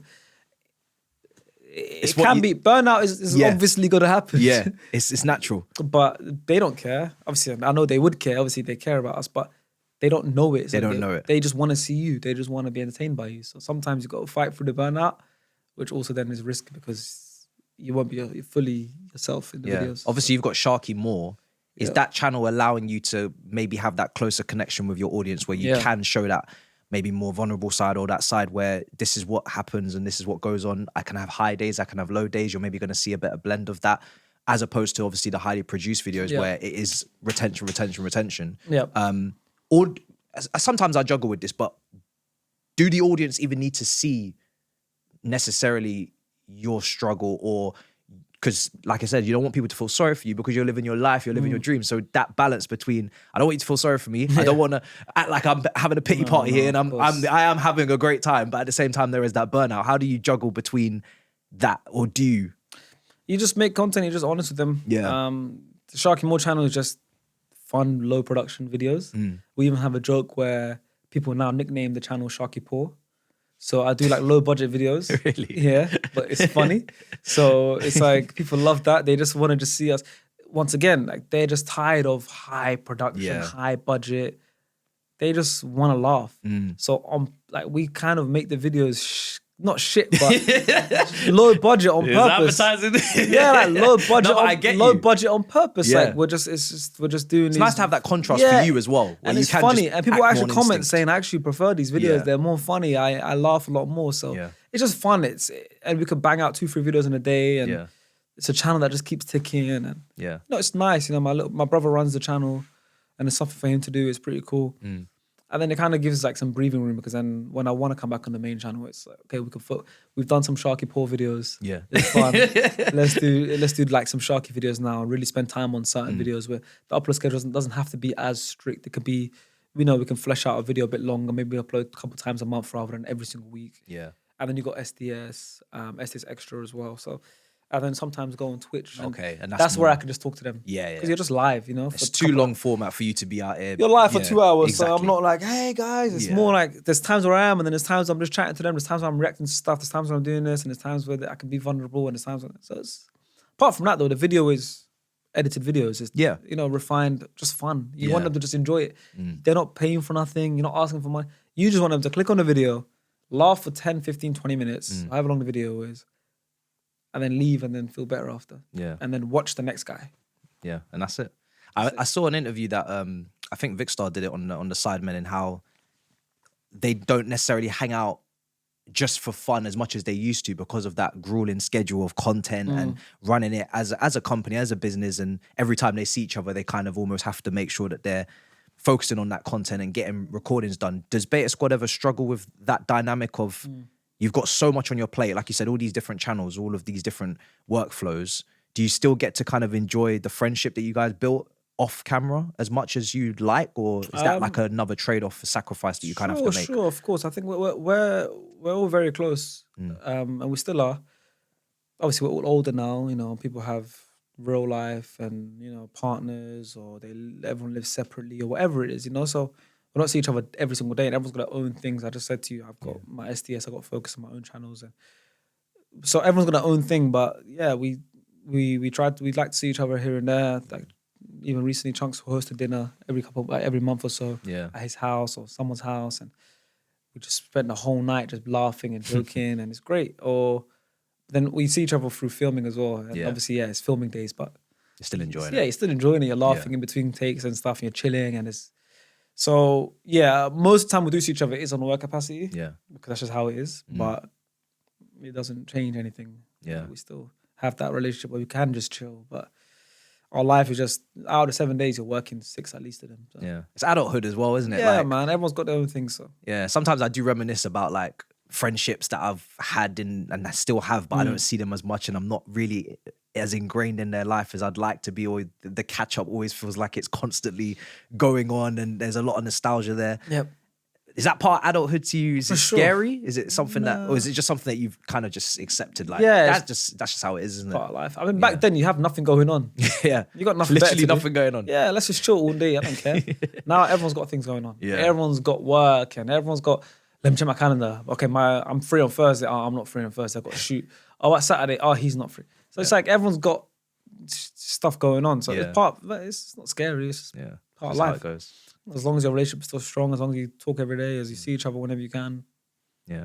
I saw KSI collabed with Beta Squad recently enough, and is that competitiveness between the two groups as the two biggest groups in the UK, is that still there, or is that something that you guys had maybe had that phase, or you had that moment to keep you motivated, to keep you pushing? I don't know how that was like for you in terms of, is that something that you guys kind of looked at and said, we want to kind of eclipse them, or we want to catch them, or because it happens, doesn't it, on YouTube, where you look at views and even in a friendly, fun way, it is a competitive kind of thing where it's like, I mean, everyone wants to be the best. Yeah.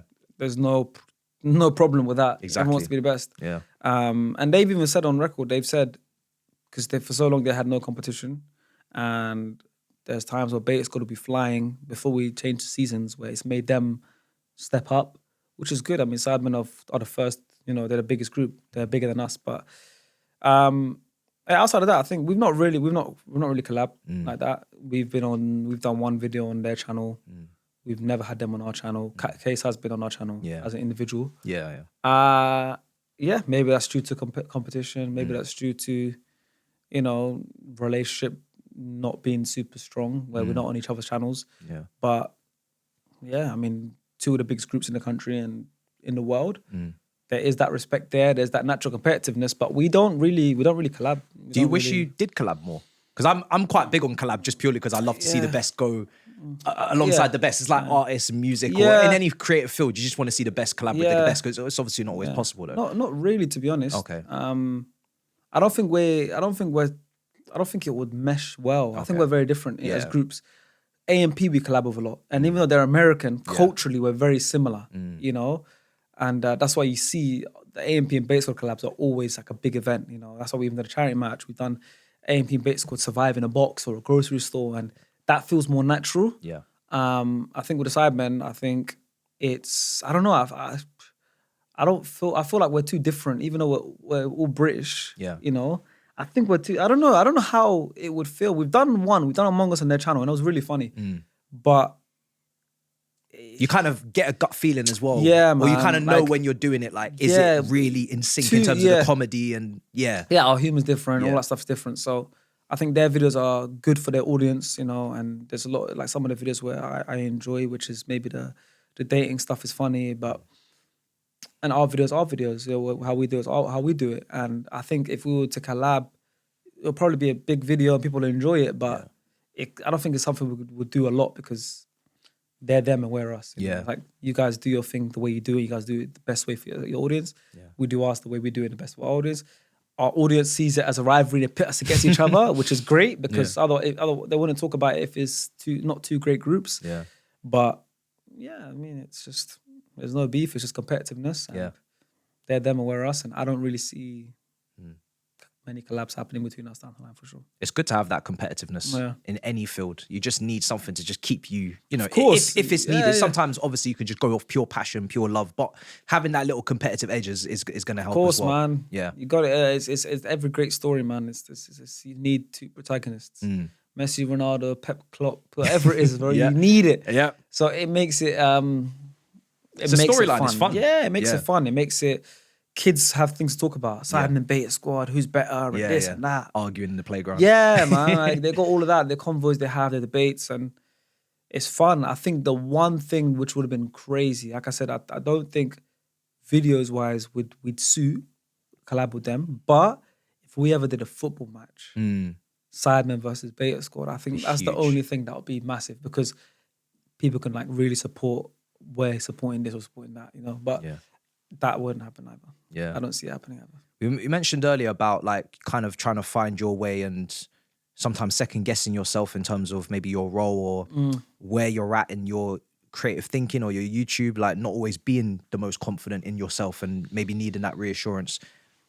Where did you find that role in Beta Squad where you were like, this is me now? Like, I know my character. Because I feel like sometimes when you're on the YouTube, there is this kind of, oh, what do I need to be for the people to kind of enjoy it the most? Or I need to maybe cater to this person's humor a little bit more because maybe they're funnier, or I got to be in, how did you kind of juggle your role and like, okay, this is what Sharky does in the Beta Squad. This is how I function in these videos. This is me. How did you? I still haven't found it, I think. Okay. Yeah, I don't think I found it. I think you don't want to think about things like that too much because it becomes artificial. Yes. But I don't know. I tried to be myself. I tried to just have fun. Yeah. Obviously, I'm not the loudest character in the group. I'm not gonna make the loads of jokes. And my angle maybe is the dead humor, the deadpan, or the dad jokes. You know, people like that. I think the clips that have come from me in Beta Squad the most have been those dumb jokes. You know, those people. It becomes a theme where okay, Shark's gonna make a dumb witty joke. But outside of that, I think I'd say I'm more of, you know, okay, I'm smart guy that's good at these quizzes, that's not the loudest, but he's gonna make a one-liner joke and he's meshes well with everyone. Yeah. You know, like a Gary Neville. The glue, maybe. The glue. The glue. A Gary Neville. Needed. Timikas. No, that is another. See, that's me. Gary Neville's still a legend. You know what I'm saying? Still picking up prems. Yeah. Obviously, Timikas, bench warmer or whatnot. That's what I said. I could be playing next to you there in the pitch. But yeah, that's funny. I mean, in terms of SDS now, Yeah.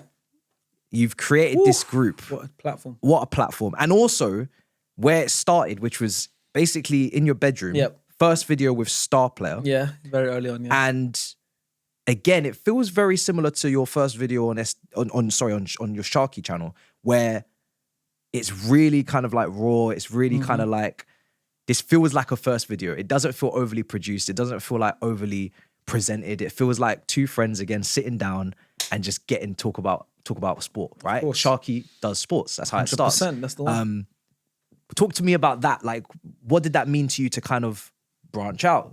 Pardon the pun. You're going into a new realm where I remember you saying you want a place to talk about sport. This is a passion of yours. It's almost a passion project, right? You want to have a place where you can do this consistently and provide that. I think it was going to be more than just football, but then obviously it does become that.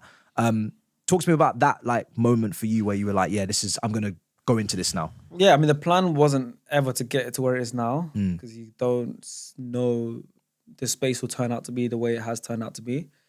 But it generally was just that. I was at a place where I lived with the boys. It was COVID. It was tough times. I had burnout. I had creative fatigue. I had no motivation to make videos. And I love sport, you know? And I started off making football content on my channel, then went away from that and making more like IRL videos.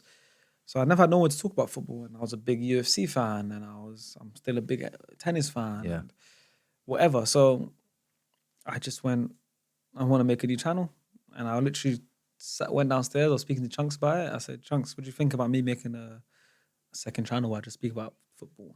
And he goes, yeah, do it. And I went, AJ, what do you think? He said, yeah, do it. The next day, the video was out. That's how long it took. 24 hours. The next day, the video, I made the channel, I came up with the name, and the video was out. The first video was an intro video. Then after that, I got stars in the video and spoke about, second video was about my first video was about UFC. Then it was a football one. Then there was another one. And then like the fourth video, me and Stars just did something like ranking every club's best player. No, ranking every club's worst player in the Premier League. And Stars was just wrecky. He was, this guy's shit. He stinks. That video had like 200k views off a new channel. Yeah. And I'm like, oh. I looked at the views and I thought, rah. I'm like, oh. But then I didn't know how, like, was it like a slow burner or? Nah, and I'm like, oh. And then next video, I did something about MMA again and it stunk. And then we did an NFL video because Stars likes NFL and then it didn't do well. And then the another football video, it done well. And I went, we can't kill the channel this early. Yeah. We can't get a football audience and people see that football video and they go, oh, I love this video. These two are funny together when they talk about this clubs and Premier League clubs. Let me subscribe. Wake up next day again, notif NBA review. Tennis. The hell did I subscribe? You can't do that. Yeah. So very early on, I was like, you know what? Let's just stick with football. It's Yeah. the world's game. I love it. It's my favorite sport. And yeah, after eventually got Liban on, Elias on, Sean very early on was a big part of it, and just turned it into a podcast. Yeah. And the podcast then started doing well, and then was just doing it in my bedroom for years, and it grew, and we are where we are now. And then it became, boldly came back. We got a football team, and now we're the first ever winners. And SDS is a brand on live shows, done everything, game shows. Yeah. It just snowballs. We're going to break all of that down because Yeah. SDS literally is a tree. Yeah. That's the way I see it. Like, you've got so many different lanes that you guys have pivoted into as you've grown it, which I think is fascinating. I remember you kind of started in that room, and then, like you said, you kind of moved into, was it a different room in your house where you kind of had the desk? Yeah, format because that's another house we moved to in Beta Squad, and that was my bedroom. Right. That was my first bedroom in the other house. Then the other one where it was like I had a bigger bedroom in another house. Yeah. And you mentioned Sean. Obviously, Sean was your second, I think the second person that appeared. Very early on. If not second, then third. Yeah. You, from what I know, I mean, I've never seen you caught up in any sort of controversy in terms of yourself, but he was a friend of yours that was obviously there from a very early point. Yep. He had his controversy moment kind of via Twitter Spaces, I think it was, on the Hillsborough incident. He kind of comes back in, you try to see if you can make it work. But I want to get your perspective on kind of like what it's like to go through a controversy where you're not the person involved in it, but you have a responsibility to kind of take care of the situation and to kind of set a precedent. Was that one of the moments in your career that was maybe you felt more pressure, or you felt a little bit uneasy because it was not a situation that you really have ever had to deal with? I don't know. Yeah, probably one of them. Yeah. It comes with it. Like, I think there's been a few times where with Beta Squad, or we might have said something, the wrong comment, and then it picks up traction on TikTok and people are unhappy, or there's things happen. I think that one maybe in the football space, that was obviously with SDS specifically, that felt like a big moment at that time for sure. And it wasn't easy. Yeah. Still is until today. Yeah. But yeah, I just think, it's one of them ones where people then expect you to make a decision or do things, and you're not always gonna go about things the right way, but eventually you want to protect your platform, you want to protect everyone else, and you want to also give people a chance. And the way it works out is the way it works out. And I think where we're at, we're a very healthy place right now, and that was a big part of our history, and that's what it is history. It's that balance between the loyalty, but also making the right decision that you kind of got. And I think a lot of platforms go through that. Yeah. You had Rory on here recently. Yeah. Kickoff had something. When you have another platform, they have something. It's a part of the internet, because when you have so many people around a group or a channel, and everyone's their own person, someone maybe messes up, and then you have this, and you all get roped into it. It becomes a thing, and no one's perfect. You know, like around that time they brought up loads of old tweets of mine, and it became a thing. And no one's perfect, but yeah, I think it's one of them ones that you just got to be able to get on the other side of it in a good place. And I think most of us did. Yeah, which is good. Yeah. With SDS, obviously, like you said, you've grown it. The content strategy of going strictly with football, was that kind of like refreshing for you to kind of now be reacting to something that is not, it's out of your control, but it's consistent content that, again, it allows you to kind of just weight off your shoulders? Because I can imagine being in Beta Squad and doing your own channel. Yeah. It's very like, what's your idea? Think, make something happen out of nothing. You need to create a concept. You need to, create a story, a plan. But football is kind of, it's the other way around. Yeah. They're creating the story, they're creating the plan, and you're just kind of responding to it. When you saw that kind of shift in terms of, from a creator's perspective, did you enjoy having that shift where you kind of, it didn't feel like it was all on you now? Yeah, I feel like it's killed my creativity. Oh, really? Yeah, because like you said, it's the content writes itself. Yeah. And I think this industry, which is the football space, is sick, and I love it, and it's thriving. It's also a bit toxic sometimes. It's also, but it's thriving. But at the same time, it's from someone that's part of both. I'm part of another side of YouTube, which is obviously with the Beta Squad and my own channel, which I've done for years. it's a lot easier, I'd say, in terms of the content rights itself. We're all just slaves to the football schedule. Yeah. You know? Yeah, literally. Last season, I'll give you an example. We got lucky with SDS because Arsenal drew Real Madrid. I've got the biggest Real Madrid football content creator on my podcast, Yeah. Faysal. I'm an Arsenal football content creator.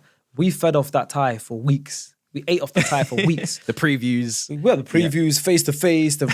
We smoked them. He's crashing out. Yeah. Whatever. Like, we ate off that. That's got nothing to do with us. We just capitalized on the schedule, and that's essentially what it is. You know, obviously there's a sprinkle of creativity. You know, I like how you do your reviews because you add a bit of different creativity with the multiple camera angles, or all of that stuff, and couple jokes and this and that. And we sometimes think of different video ideas and other podcasts. I get it. There is a level of creativity, 100%. Yeah. But it's nowhere near the amount of creativity needed to make videos that we do at Beta Squad or I was making for my own channel. So Yeah.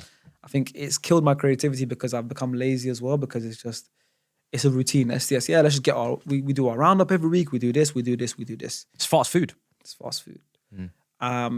So as a business decision, it's great. I mean, it's great. It's football. Yeah. Football's never going to die. Yeah. Football's the biggest sport in the world. The World Cup's coming up. It's going to be loads of content to talk about. You know, the Champions League, the Arsenal City title race is heating up. Whatever happens there, it's going to be so much eyes on our channel, because I'm desperate for us to win the league. Yeah. And the storyline has gone on that way, where since I started the podcast, Arsenal have never won anything. So we knew, that moment we win, it's going to be amazing. There you go. There's quite a few people saying the same thing. So since that moment, if it comes, it's going to be huge for SDS. Yeah. And if it doesn't come, it's going to be the worst day of my life. But people will tune in, and it's that thing of, look, it's always going to be something to talk about. But creativity-wise, it's Doesn't quench your and thirst. I'm not talking down on the football space because I love it. I'm a big part of it. You know, SDS is one of the centerpieces of football content space. But understand what I'm saying. I From completely the other get part you. of YouTube I'm in, Yeah. it's so much. It's less. It takes less creative strain. Yeah. No, I completely agree. And I with kind you. of miss Yeah. the creativity it takes to do my other channels. That's why I want to come back on making videos, because also then I miss that feeling of having to, like you said, think and be there and make these ideas and flesh out concepts and, storyboard the concept, and, it's different. I don't think all views are equal. Yeah. I remember speaking to Skull about this as well. Like, we obviously do these like debriefs. I'm sure you guys will do it as well, where you're kind of strategizing and analyzing. Yep. And when you do like a really good vlog, or you do like a really good creative piece of content, there's a certain level of fulfillment that comes from that, where even if it does 50K versus Chelsea lost to Arsenal, Havertz, 2 goals, I know it's going to do well. Yeah. I'm not saying I'm not happy for the position that I'm in to be able to put up those numbers, because those are the numbers I've dreamed of putting up, but not necessarily in that way. I didn't want to have to see my team. And people throw this around and be like, you must be really happy your team lost, man, because look at the views. Yeah.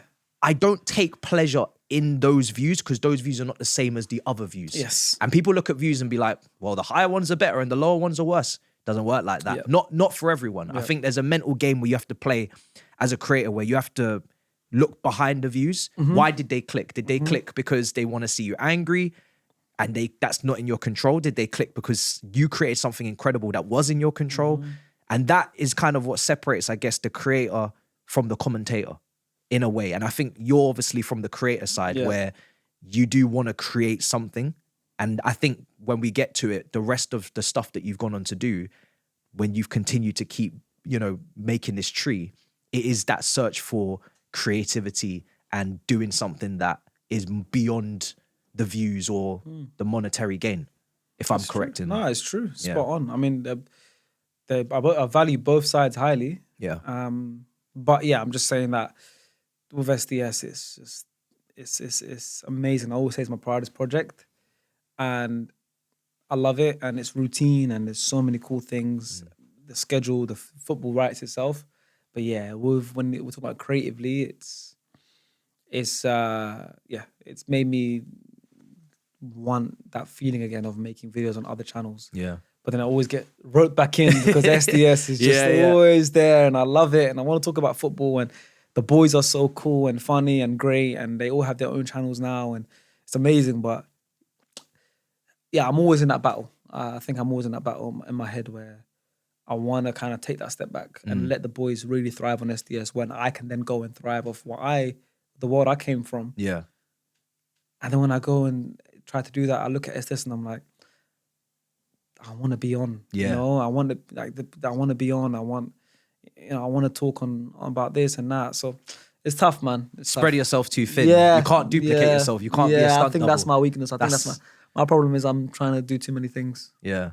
It's difficult when you've got so many things that you care about with the same level of passion and intensity, but you literally cannot be everywhere. Yeah. You need a twin. I would love a twin. You got brothers? How many brothers you got and how many sisters? 3 brothers, 3 sisters. One of them look close enough to you, bro. Yeah, just switch him in. Don't even tell nobody. Yeah, I mean, I've got one. I've tried. I've fit him in, but they're saying he's like Sharky from Wish and that.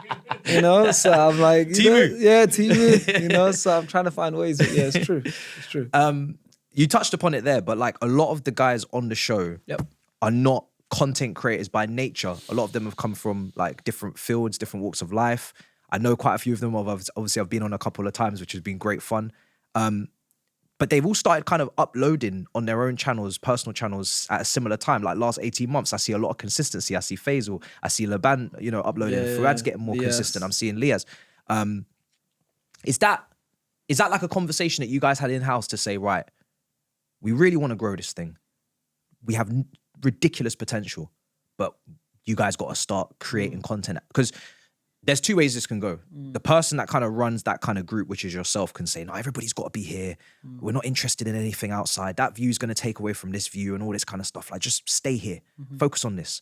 But the complete opposite has happened where these guys are making their content, they're growing their channels, and in turn, that is, I guess, helping SDS also make better content, be bigger, because now these personalities are growing and adding, fuel to the fire. And it's like, you don't feel like that pressure. You have to be there or it's not going to work. Yep. I mean, I've spoken to all of them at some point and I told them all the same thing. Have your own channel.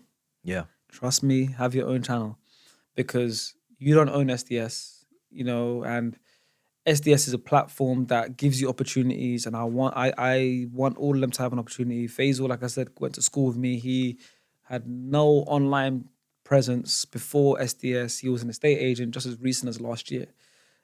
And he's now got over 100,000 subscribers on his own channel. He's a big key member of SDS.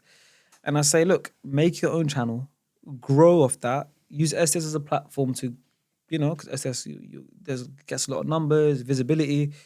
But if tomorrow, and I'm not saying I will, I love SS too much. If tomorrow I just go, boop, delete, what are you going to do? Might press the wrong button like with Chunkz. There we go. What are you going to do? Delete the channel. Yeah. What are you going to do? So make your own channel. And also like financially wise, it helps you more having your own channel. You're in control of your own. So I always say to them, I'm not greedy. I'm not here to keep them with SDS. I say make your own channel and then prioritize your own channel. Wow. And then you come on SDS and you use it as a platform. I've benefited of having been part of Bait Squad and being on amazing stuff. I don't need this platform as much as you guys do. Use it. Come on SDS. Talk your stuff. Gain the audience that like you. Make them go over to your channel. We'll shout out your channel, whatever you need. Like you're part of SDS, but you need your own channel. Yeah. It helps SDS anyways in turn because, people know you recognize you more, but at the same time, it helps you. Yeah. And long term, it's way better. Yeah. Because you don't want to rely on a channel that you don't own. And if we don't call you to come on for 3 weeks, what you doing? Just sat at home. Yeah. No, you need to make content. It's free. It doesn't cost a penny to open a channel. Yeah. It's not like YouTube are asking for you to pay £10 a month to just run a channel. No, you just put a picture, you put your name. It's free to upload a video. There we go. Yeah. And just do that and they're all taking that advice really well and they're growing off it. And then when they come on SDS, they use that, they have that as an opportunity to be seen and to be around each other and collaborate. But then when they go off on their own channel, they're carving their own audience. Yeah. So the same way I look at it with Bait Squad, where Bait Squad, let's say Bait Squad is the SDS and our own individual channels is that. And I always say it's like Bait Squad is like the Avengers movie. And my own channels are like our own, like Nico's Iron Man. That's the Iron Man franchise. Yeah. I'm the Spider-Man franchise. He's the Hulk franchise, whatever. So now some people just love the Spider-Man films. So they just love my videos. Yeah. Some people love the Iron Man films. They just love Nico's videos. but everyone watches the Avengers. Yes. So everyone's going to tune into Beta Squad. Yeah. So it's that. It's like they might have their favorites, like Real Madrid. Faysal's La Liga content. Yeah. Maybe he's got his own people that love La Liga. Yeah. But when he's on SDS, everyone tunes into his SDS. So it's fine. Like it doesn't take away views. No. There's enough views for everyone. There's 8 billion people in the world. Most of the world have access to YouTube. Maybe not like China. So let's say they're 1 billion plus. Yeah. But like 7 billion people have access to enough. YouTube. Come on, like there's enough views for everyone. Yeah, there's enough views for everyone, you know. And yeah, so I always recommend everyone to have their own channel. Always, I think it'd be stupid not to. It's free. Yeah, and it helps the creativity. Like when you've got people coming in that have got their own storylines that they've built on their own channels, their own reviews, their own crash outs, their own jokes, that they're getting more confident. Yeah. The more times you're on camera, the more confident you get with it. It's literally like riding a bike. 100%. Simple as that. So if these guys are making content on a regular basis, when they're coming onto SDS Roundtable now, it's like, oh, we saw your review. Yeah. Well, let's talk about that. Of Do you know what I course, mean? It of just, it course. helps the creativity, Yeah. the whole room. And it's pulling in the same direction, very similar to what you said at the start of Beta Squad, where everybody's on the same page. Everybody's focused on trying to make the best out of what is an incredible opportunity. And as once you do that, then, you know, you can't really Spot ask for on. much more. Spot on, bro. How proud are you of their achievements? Because it must be incredible for you to kind of create that channel from where it started and be able to platform all of your friends and some of them you've known for a very long time, like you said with Faysal, and to see them be able to get their own gigs and their own, like when you see them post, you know, maybe Liaz is doing work with League On, Yeah. you know, like how does that make you feel internally? It feels great because in my head I'm thinking. I mean, we've had a part to play in what they're doing now, and whether it's a huge part where, like Faysal, where he's just SDS was the first thing he's done, and now it's a part where Lias or Fuad have come from other platforms before SDS, but through SDS they've also grown more, and whatever it is,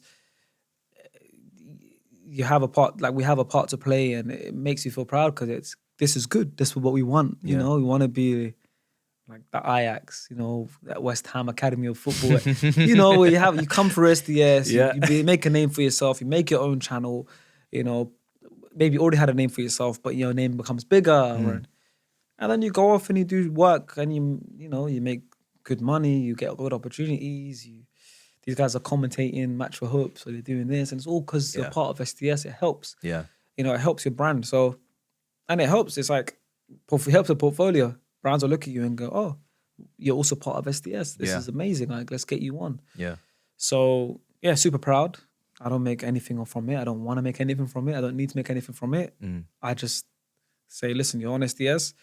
Being part of SDS gives you so many perks. You go Qatar, you come into Qatar, you go to these things, you come to these events, you come to Baller League, you're part of the live show. And all I ask is for you to just continue to come onto SDS and give us good work. That's it. Yeah. Like, I don't care about anything else, you know. If you want advice, you get free advice because you're part of SDS. But all your work is your work, all your money is your money. Yeah. All your opportunities are your opportunities. You get it because you're good. Yeah. SDS helps, but you get it because you're good. Yeah. And that's You it. open the door, and then if you want to stay in the room, you still got to show up. You got to perform. That's it. You're invited Like to on the any party, team. but you gotta make sure you keep getting invited. Otherwise Don't you be that weirdo that everyone looks at and goes, "Yeah, we can't invite him again, bro." Yeah. Get booed out the room. Yeah. The comments will speak. Start vomiting over everyone. After 4.75 billion. Yeah, like Fuad, don't vomit over everyone. Yeah.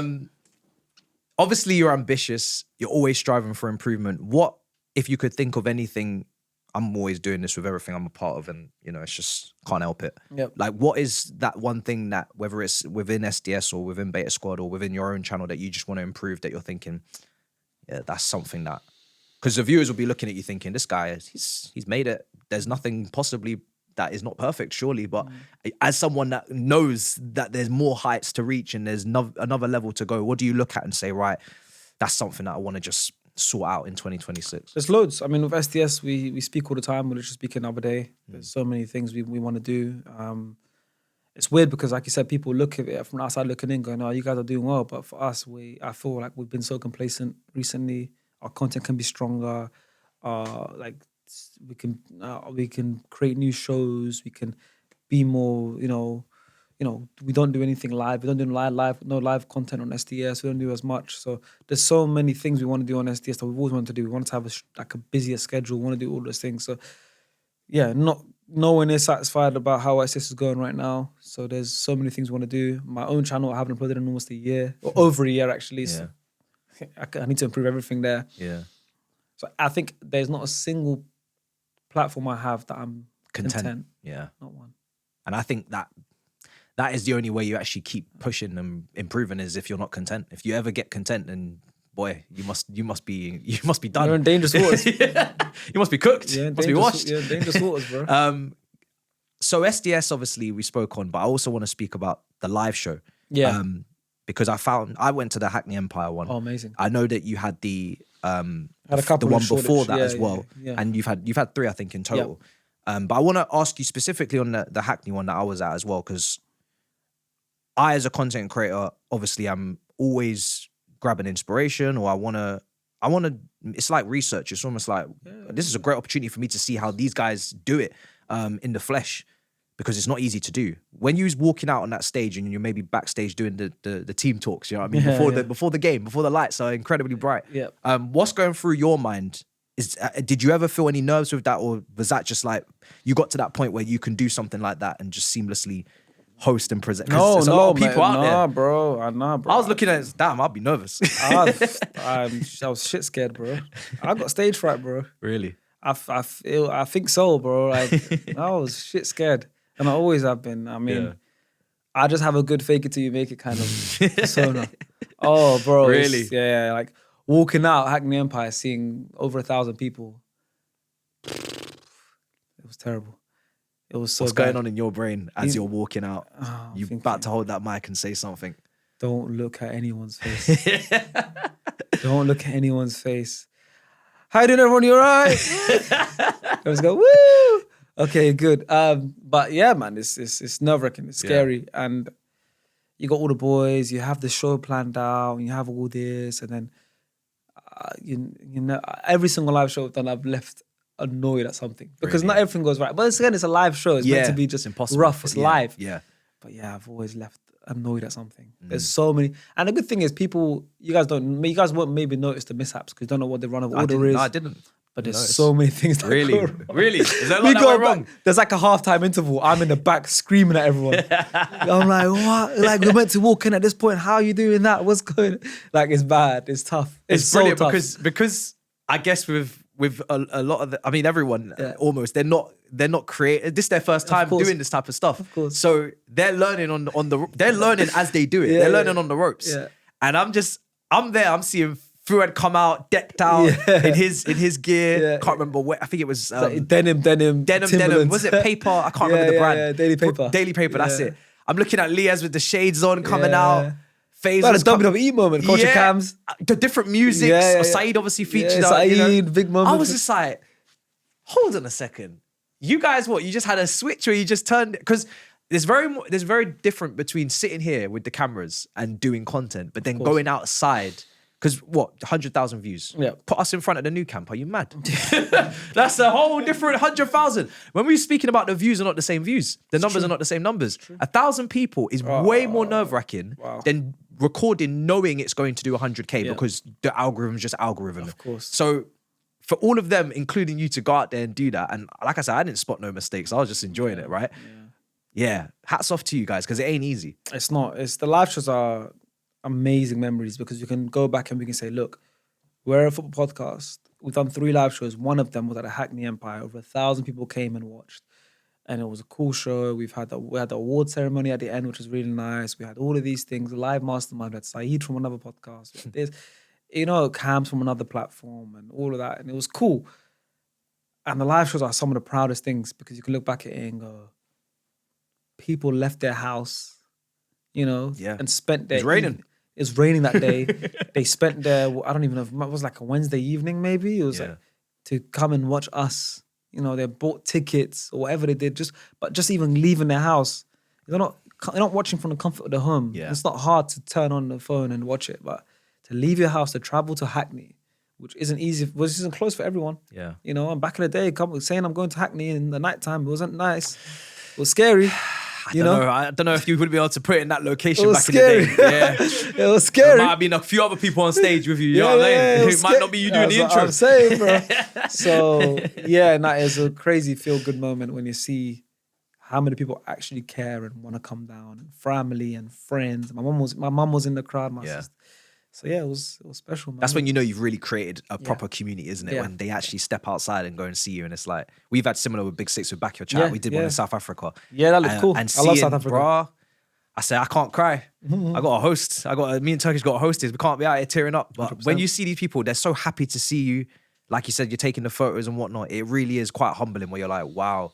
Because it's difficult when you're on the screen and you're seeing the numbers. It's difficult to kind of sometimes comprehend what that actually means. Yeah. You're seeing the demographics and the analytics. Oh wow, everybody's from different countries. But going to that country now and see them, it's like, okay, sorry, you do exist. You're real. This is actually not a joke. And obviously with SDS FC, yes, 2 tournaments, wow, 1 win, 1 runners up. Wow, incredible, by the way. Not bad, That's not bad, eh? Back-to-back finals. Not bad, eh? Yeah. I noticed when I was watching it, you are very competitive, which we've obviously spoken about in this podcast. Yep. You don't do anything half-heartedly. It seems like everything that you're doing, your full emotion is invested into it. And I feel like a lot of the other teams almost, they came in with maybe a little bit, oh, whatever. Yep. I saw some managers are not turning up. Do you know what I mean? They're not even showing up. That competitive edge that you had there, did you have to almost kind of play into like a villain arc SDS and galvanize as a group and as a ultras in the crowd where everybody's against us because it's like, why are they taking this so seriously? Yeah. No, because it's not a joke. We want to win. Spot on. Yeah. We became the villains because I was taking it so seriously. Mad. You versus Ginge and Mad. Yeah. I mean, I love football. I love SDS. Ball league started. There's 12 teams in the league. Every team was created. 11 of the 12 teams were created for Ball League. United didn't exist before Ball League. Depot Trio, Clutch, Ruckus, whatever. They didn't exist. They were created. SDS has been around for 5 years. Wow. So it's the only team in Ball League that has a pre-existing community. Yeah. So obviously we don't want to, and we talk about football. So we can't finish last in the football league. Yeah. All I do is talk about football Pride. and this. Like, I got to back my chat. I talk about, I'm criticized. We're criticizing footballers. Sharky, you're a manager of a team now. Let's see what you can do. So there's that as well. And obviously, I'm going to try. This is my Champions League. Yeah. This is my World Cup. Yeah. I want to win. And I've always wanted to be a manager. I've grew up, I did some coaching badges when I was younger. I coached a little bit. I even met someone at Border League who does the socials for 26ers, John Terry's team. And he came up to me and he goes, he's like, a guy called Sam, he goes, do you remember me? I said, no offense, but I don't. He goes, you used to coach me 10 years ago. Wow. When I was 8, before I even started YouTube, I was his coach. So I don't know why he thought I would remember him because he was 8 and now he's a grown man now. But man's got a hair follicles on his chin talking about, do you remember me? But Who the heck is this? It made me think, wow, like this is, and it's crazy because I was coaching him when I was 18 years old before I started YouTube. So I actually did a bit of coaching. I played football. So Football Manager is my favorite game of all time. I used to bang that up. Yeah, my favorite game of all time. So this is like real life Football Manager. This is we're on Sky Sports. Like I'm putting a team together. I'm making tough decisions every day. I'm calling players and telling them, no, they're dropped for this week. I'm making tactical decisions. Me and my coach are going back and forth. You switched assistant. Yeah. I sacked my coach a few weeks in and there's so many tough decisions we're making. And then we turn it around from last place to winning and the tough decisions we did to make it and the miracle stories and this. Yes, of course I'm going to be fully invested. And it's not trying hard. It's trying as much as you should try. Like everyone else. And everyone else is secretly trying hard. They're just presenting as if they're not. Yeah. So just in case they lose. Just in case they lose. I've got the insurance policy. Oh, I'm just bothering it off. You think, oh, it's not that deep. Yeah. No, trust me. Everyone wanted to win, bro. Yeah. And it just happened that I actually showed it and I was honest about it and I showed up every week and I told everyone, listen, we're here to win it. Just like everyone else was. And I got made a villain because of it. Because everyone was like, let's all laugh at Sharky. He's trying too hard. He's a try hard. Let's all laugh at him. And I had the last laugh. That's a clip. Yeah. No, because you know what I find interesting is that with that commitment, you must be quite selective with what you choose to do. Yep. If you're going to launch like a new project or you're going to, do something new or, something different that you haven't done, you step out your comfort zone quite often from what I can see, right?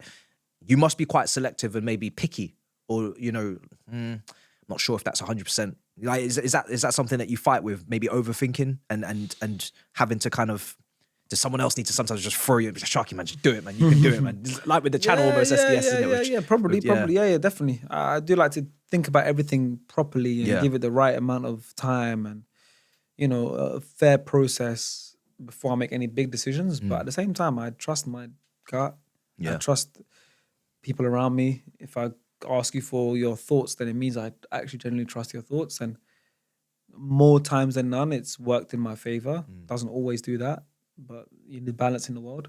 Yeah, you know, I've had so much success, and whether it is Ball League, whether it is winning that in the most miracle fashion, whether it is having these cool experiences, I need to experience some failures, and that's why sometimes I enjoy it. I'm like, good, because it's scary. If you win too much, it's scary because it means something bad's coming. Really? In my head, I'm like, I need to experience some else. Yeah. So I've got no problem. I approach failure and success in the same way. Because you had that first win, then the second tournament you have the runners up. But even to get to the final again, there's 12 teams. How's the same team getting to both finals? We kept that standard. Did you get like a insight into how a manager must mentally 100% process like a real life? It's a team. Club. Like it's not no joke. You must have had sleepless nights with that team. Of course, loads. It's a team. End of the day, people can make jokes and say, "Oh, it's just baller league. It's just this. It's a glorified fight." Whatever they want to say, team sport is team sport. Yeah. Whether it's 5-a-side with your mates in a league, whether it's 11-a-side in the Premier League, whether it's Sunday league growing up, team sport is a team sport.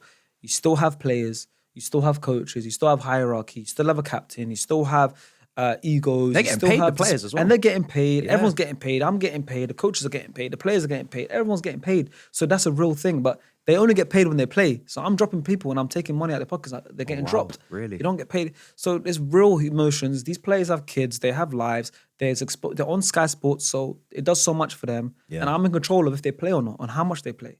So you can say don't take it seriously, but these are real humans that are coming to play for my team. And they're giving up time and putting in effort in training. Of course. And there's training and of course. So team sport is team sport. Whether you see it as a joke league or you don't, I don't care because it's a team sport and I'm going to do the right things that I would do in any team sport. And that is the conversations, that is turning up, that is speaking to these players, that is picking the right players, that is doing the right processes, that is platforming these players and giving them the best chance to win. Whether it's the right coaches, surround them with the right coaching staff or even taking a bit of time to look at our opposition for next weekend. I heard the scouting was incredible. Whatever you need to do, bro, you got to do so. Yeah. It's serious, man. I think now we're going into the third season and Micah Richards is doing a madness. Really? He just signed Marco Brighton today. What? Martin Wycorn. Which Marco Brighton? Leicester Premier League winner Marco Brighton just signed. Which world? Confirmed. Just got confirmed today. He signed for Micah Richards' team. I thought this was meant to be for semi-pros. Micah Richards' team is straight ex-pros. You're allowed to do Marco Brighton, Martin Wycorn, who's played over 100 games in Premiership, J. Manuel Thomas. He's got so many ex-pros. Stephen Allen was playing there recently. Jordan Lescott. His team's crazy, bro. Nah. His team's crazy, bro. This is reminding me of when I played in Dartford one time.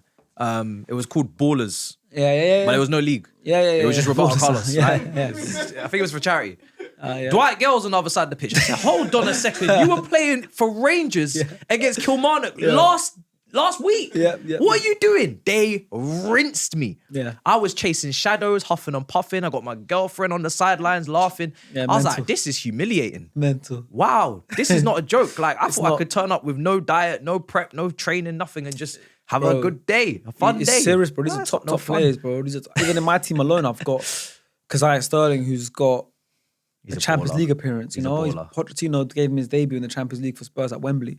I've got Nia Kirby, who won the World Cup with England under-17s in the same team as Phil Foden and who else in that team? So many, I can't remember the whole squad, but loads of big names. He even scored a penalty in the semi-final to get him in the shootout.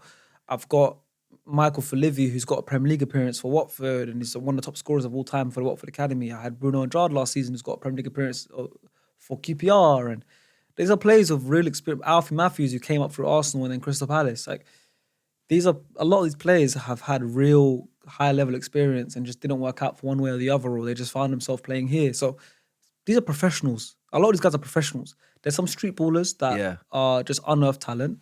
There's ex-Premier League legends like Mark O'Brien, Jordan Lescott, so-and-so. Now Ranger plays in this league, all of that.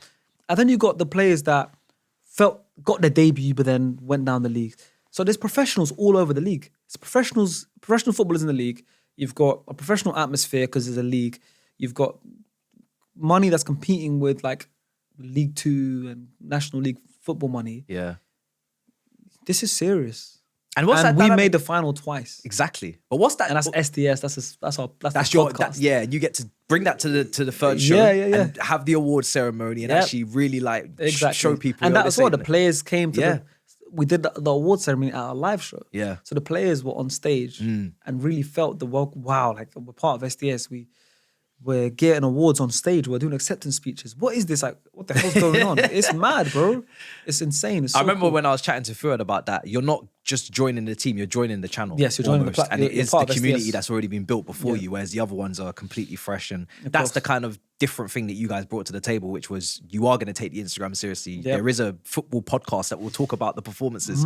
There is got a Faysal. live streaming There's booth. Faysal in the gantry. Yeah, we've got doing Faysal. criticism like, yo, hey, what? Yeah, bro. Like, you're getting a 3 out of 4 in the play, 3 out of 10 in the play rate. Yeah, It's like, bro. whoa. Yeah, bro. I ain't seeing this anywhere and else. the players are coming in the booth straight after a game.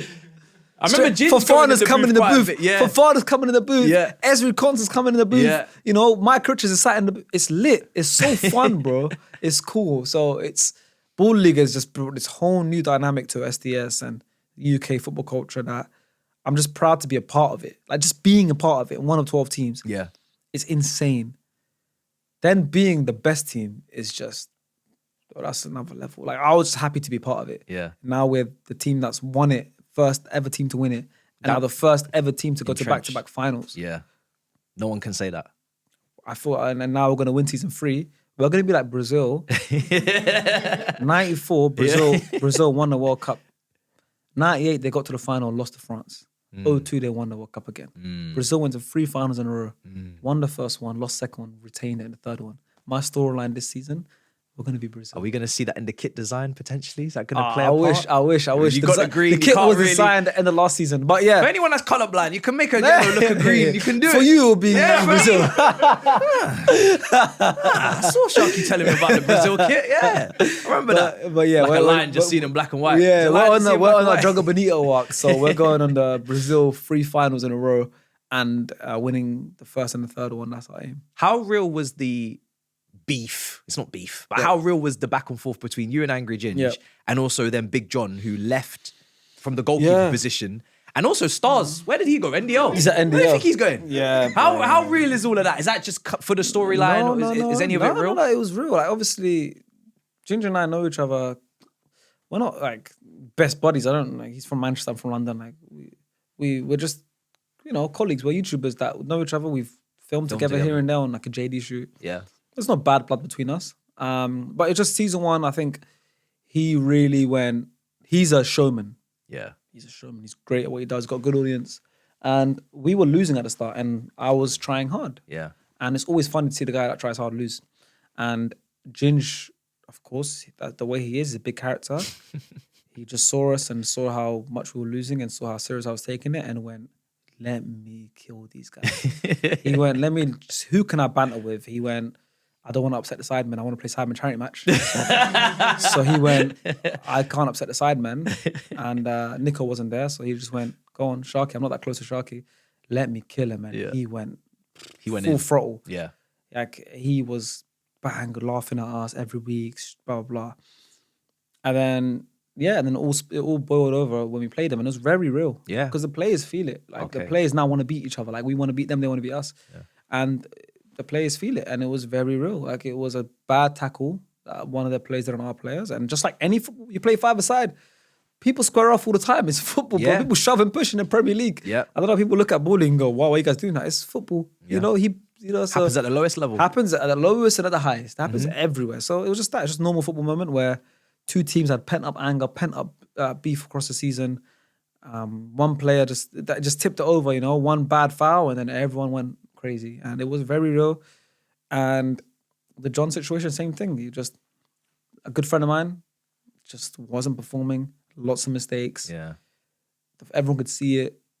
and I had to make a tough decision. Maybe went around it the wrong way, but the tough decision was made. He got dropped. We brought in another keeper, and when you win at the end of it, bro, like everyone, no one can say anything. Yeah. So it was justified. So yeah. you know, gotta make those tough calls. Ginge brought John out to walk out with his team. You know, all of that stuff. I saw that. Yeah. Good tactic. It was entertaining. Good. It worked. It rattled me, but we wanted the end. So all of Ginger's and then we wanted the end, and then in season 2. Ginger's United came 10th in a 12-team league, and we went to the final. So you know what?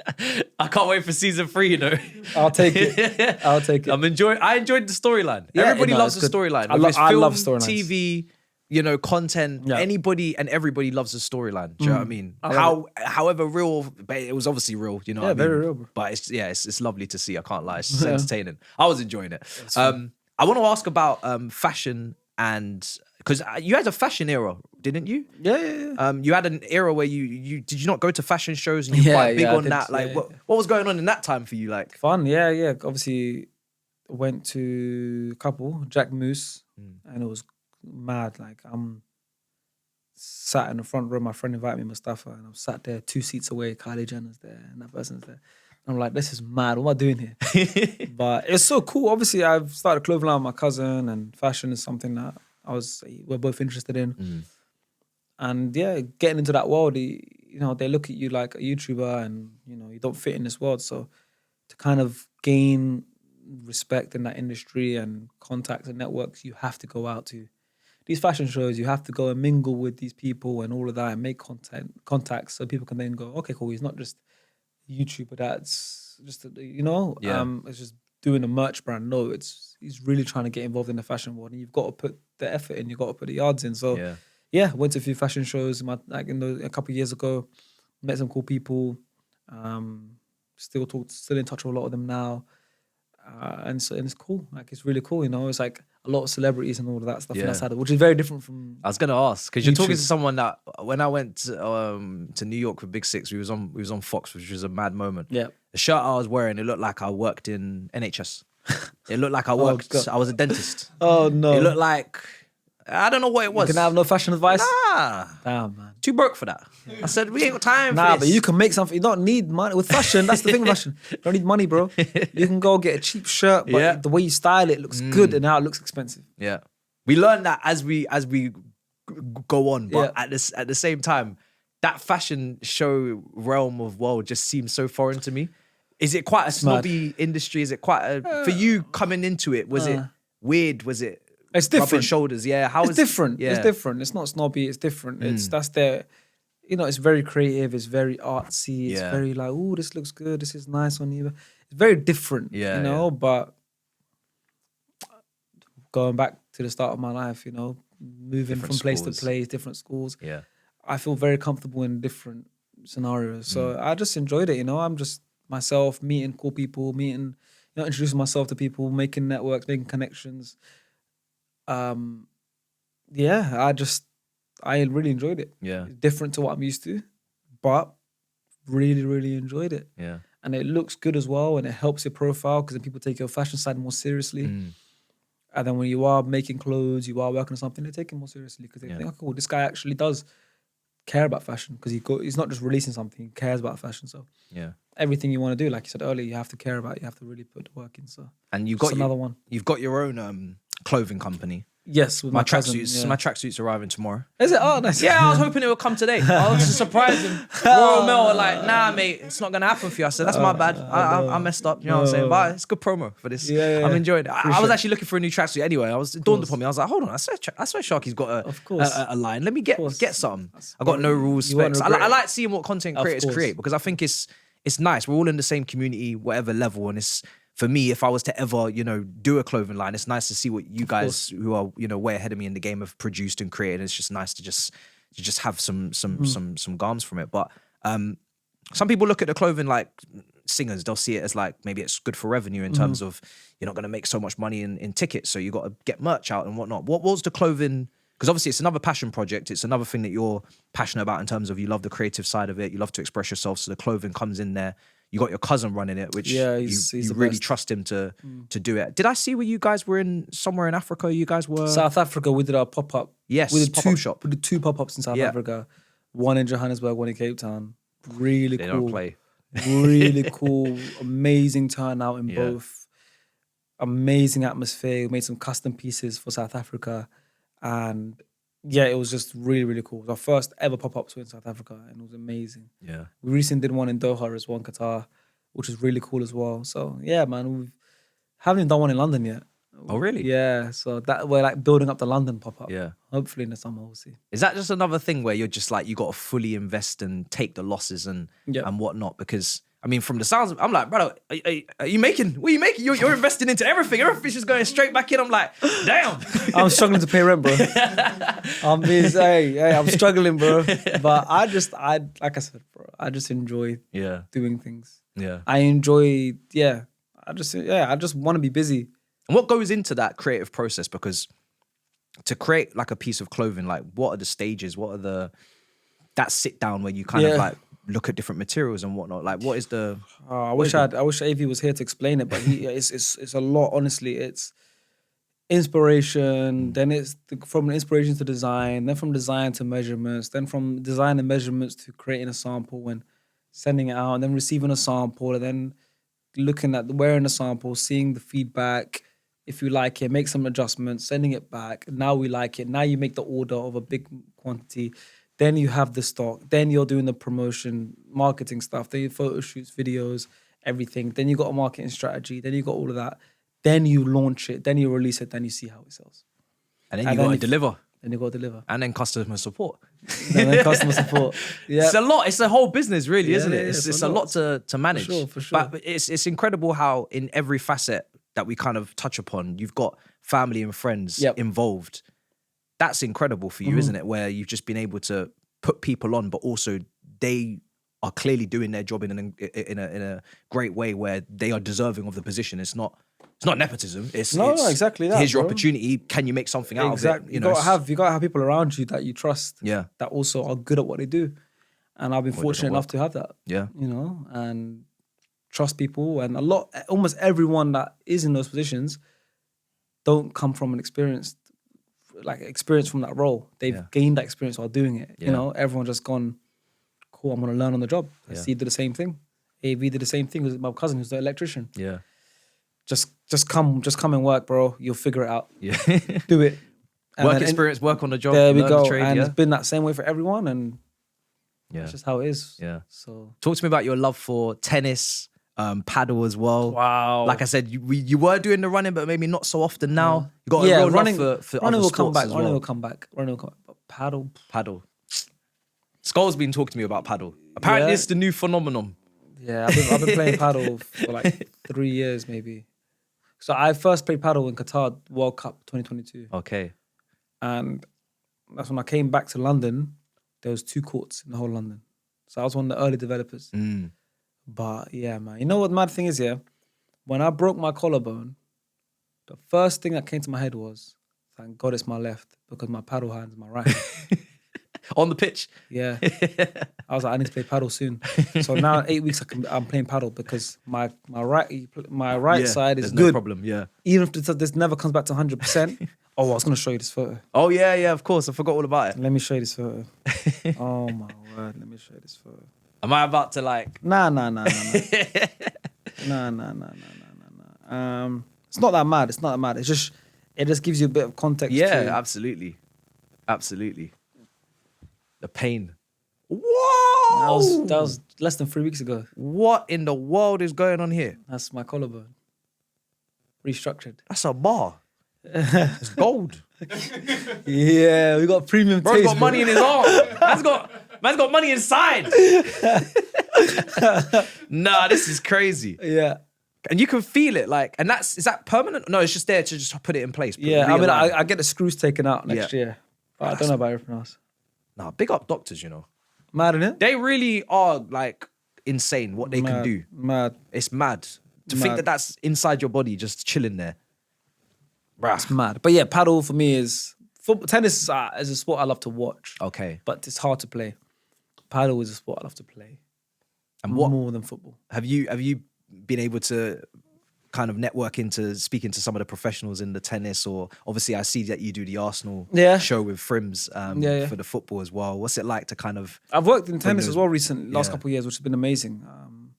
I've been able to interview people like Carlos Alcaraz, Yannick Sinner, Djokovic. He's the next one. He is already He's there. the best. Yeah. He's the best now. So tennis has been cool as well in terms of work, because not many people that do it from our side, like our part, like content.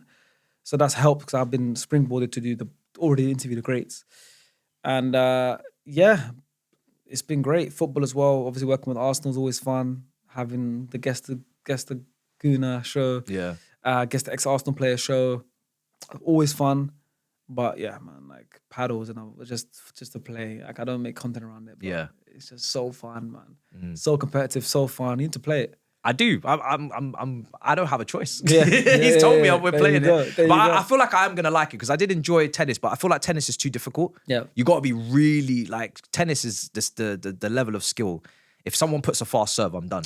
We're not even gonna have a back and forth. There's not gonna be no 15 love. Yeah, it's done. Paddle is entry level is lower, so it's great, and then the improvement level, the potential is a lot higher. Yeah.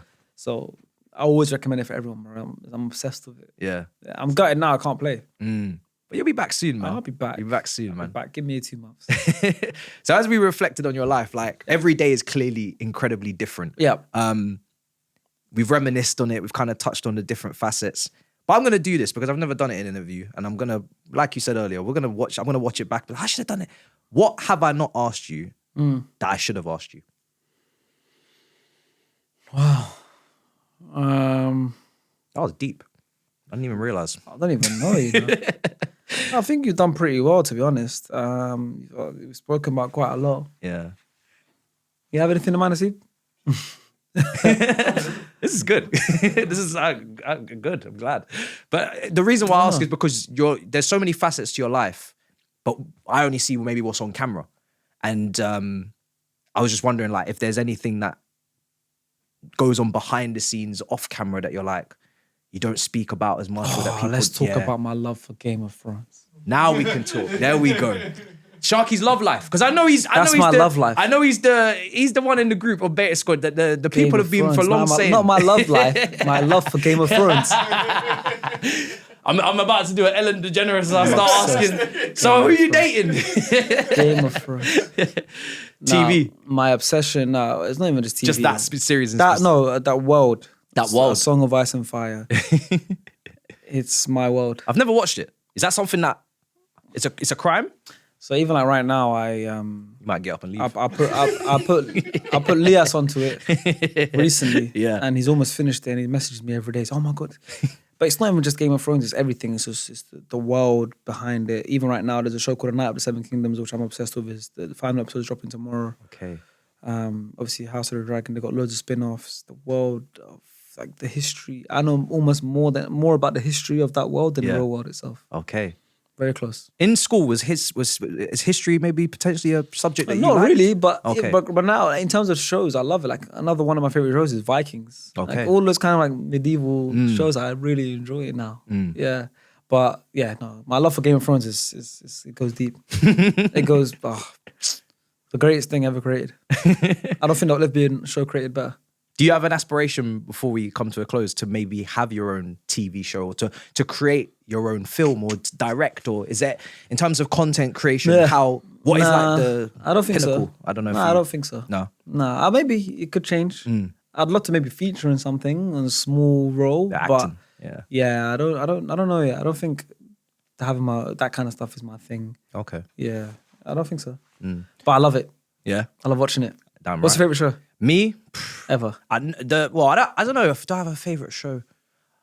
Right now, Night Agent on Netflix is something I'm going back to because the new season just dropped. But I'm very nostalgic. Gaming, there's an account, PlayStation 2 on Twitter now that's just talking about Need for Speed Most Wanted and Oh, Simpsons fair. Hit and Run, and I'm just like, Simpsons Hit and this Run. world, man, it's not what it used to be. Simpsons Hit and Run And is a good one. I do this all the time with the nostalgia. I'm like, the strikers, Yeah. they're not what they used to be. Everybody's referencing the strikers in 2010. Yeah. The gaming, same thing. Oh, And then the film and the TV, same thing again. I don't know. I feel like I don't want to be a nostalgia merchant and be like to the youngins, it used to be better Even in my music day. back then. Music, don't get me started on music. Especially in the UK scene.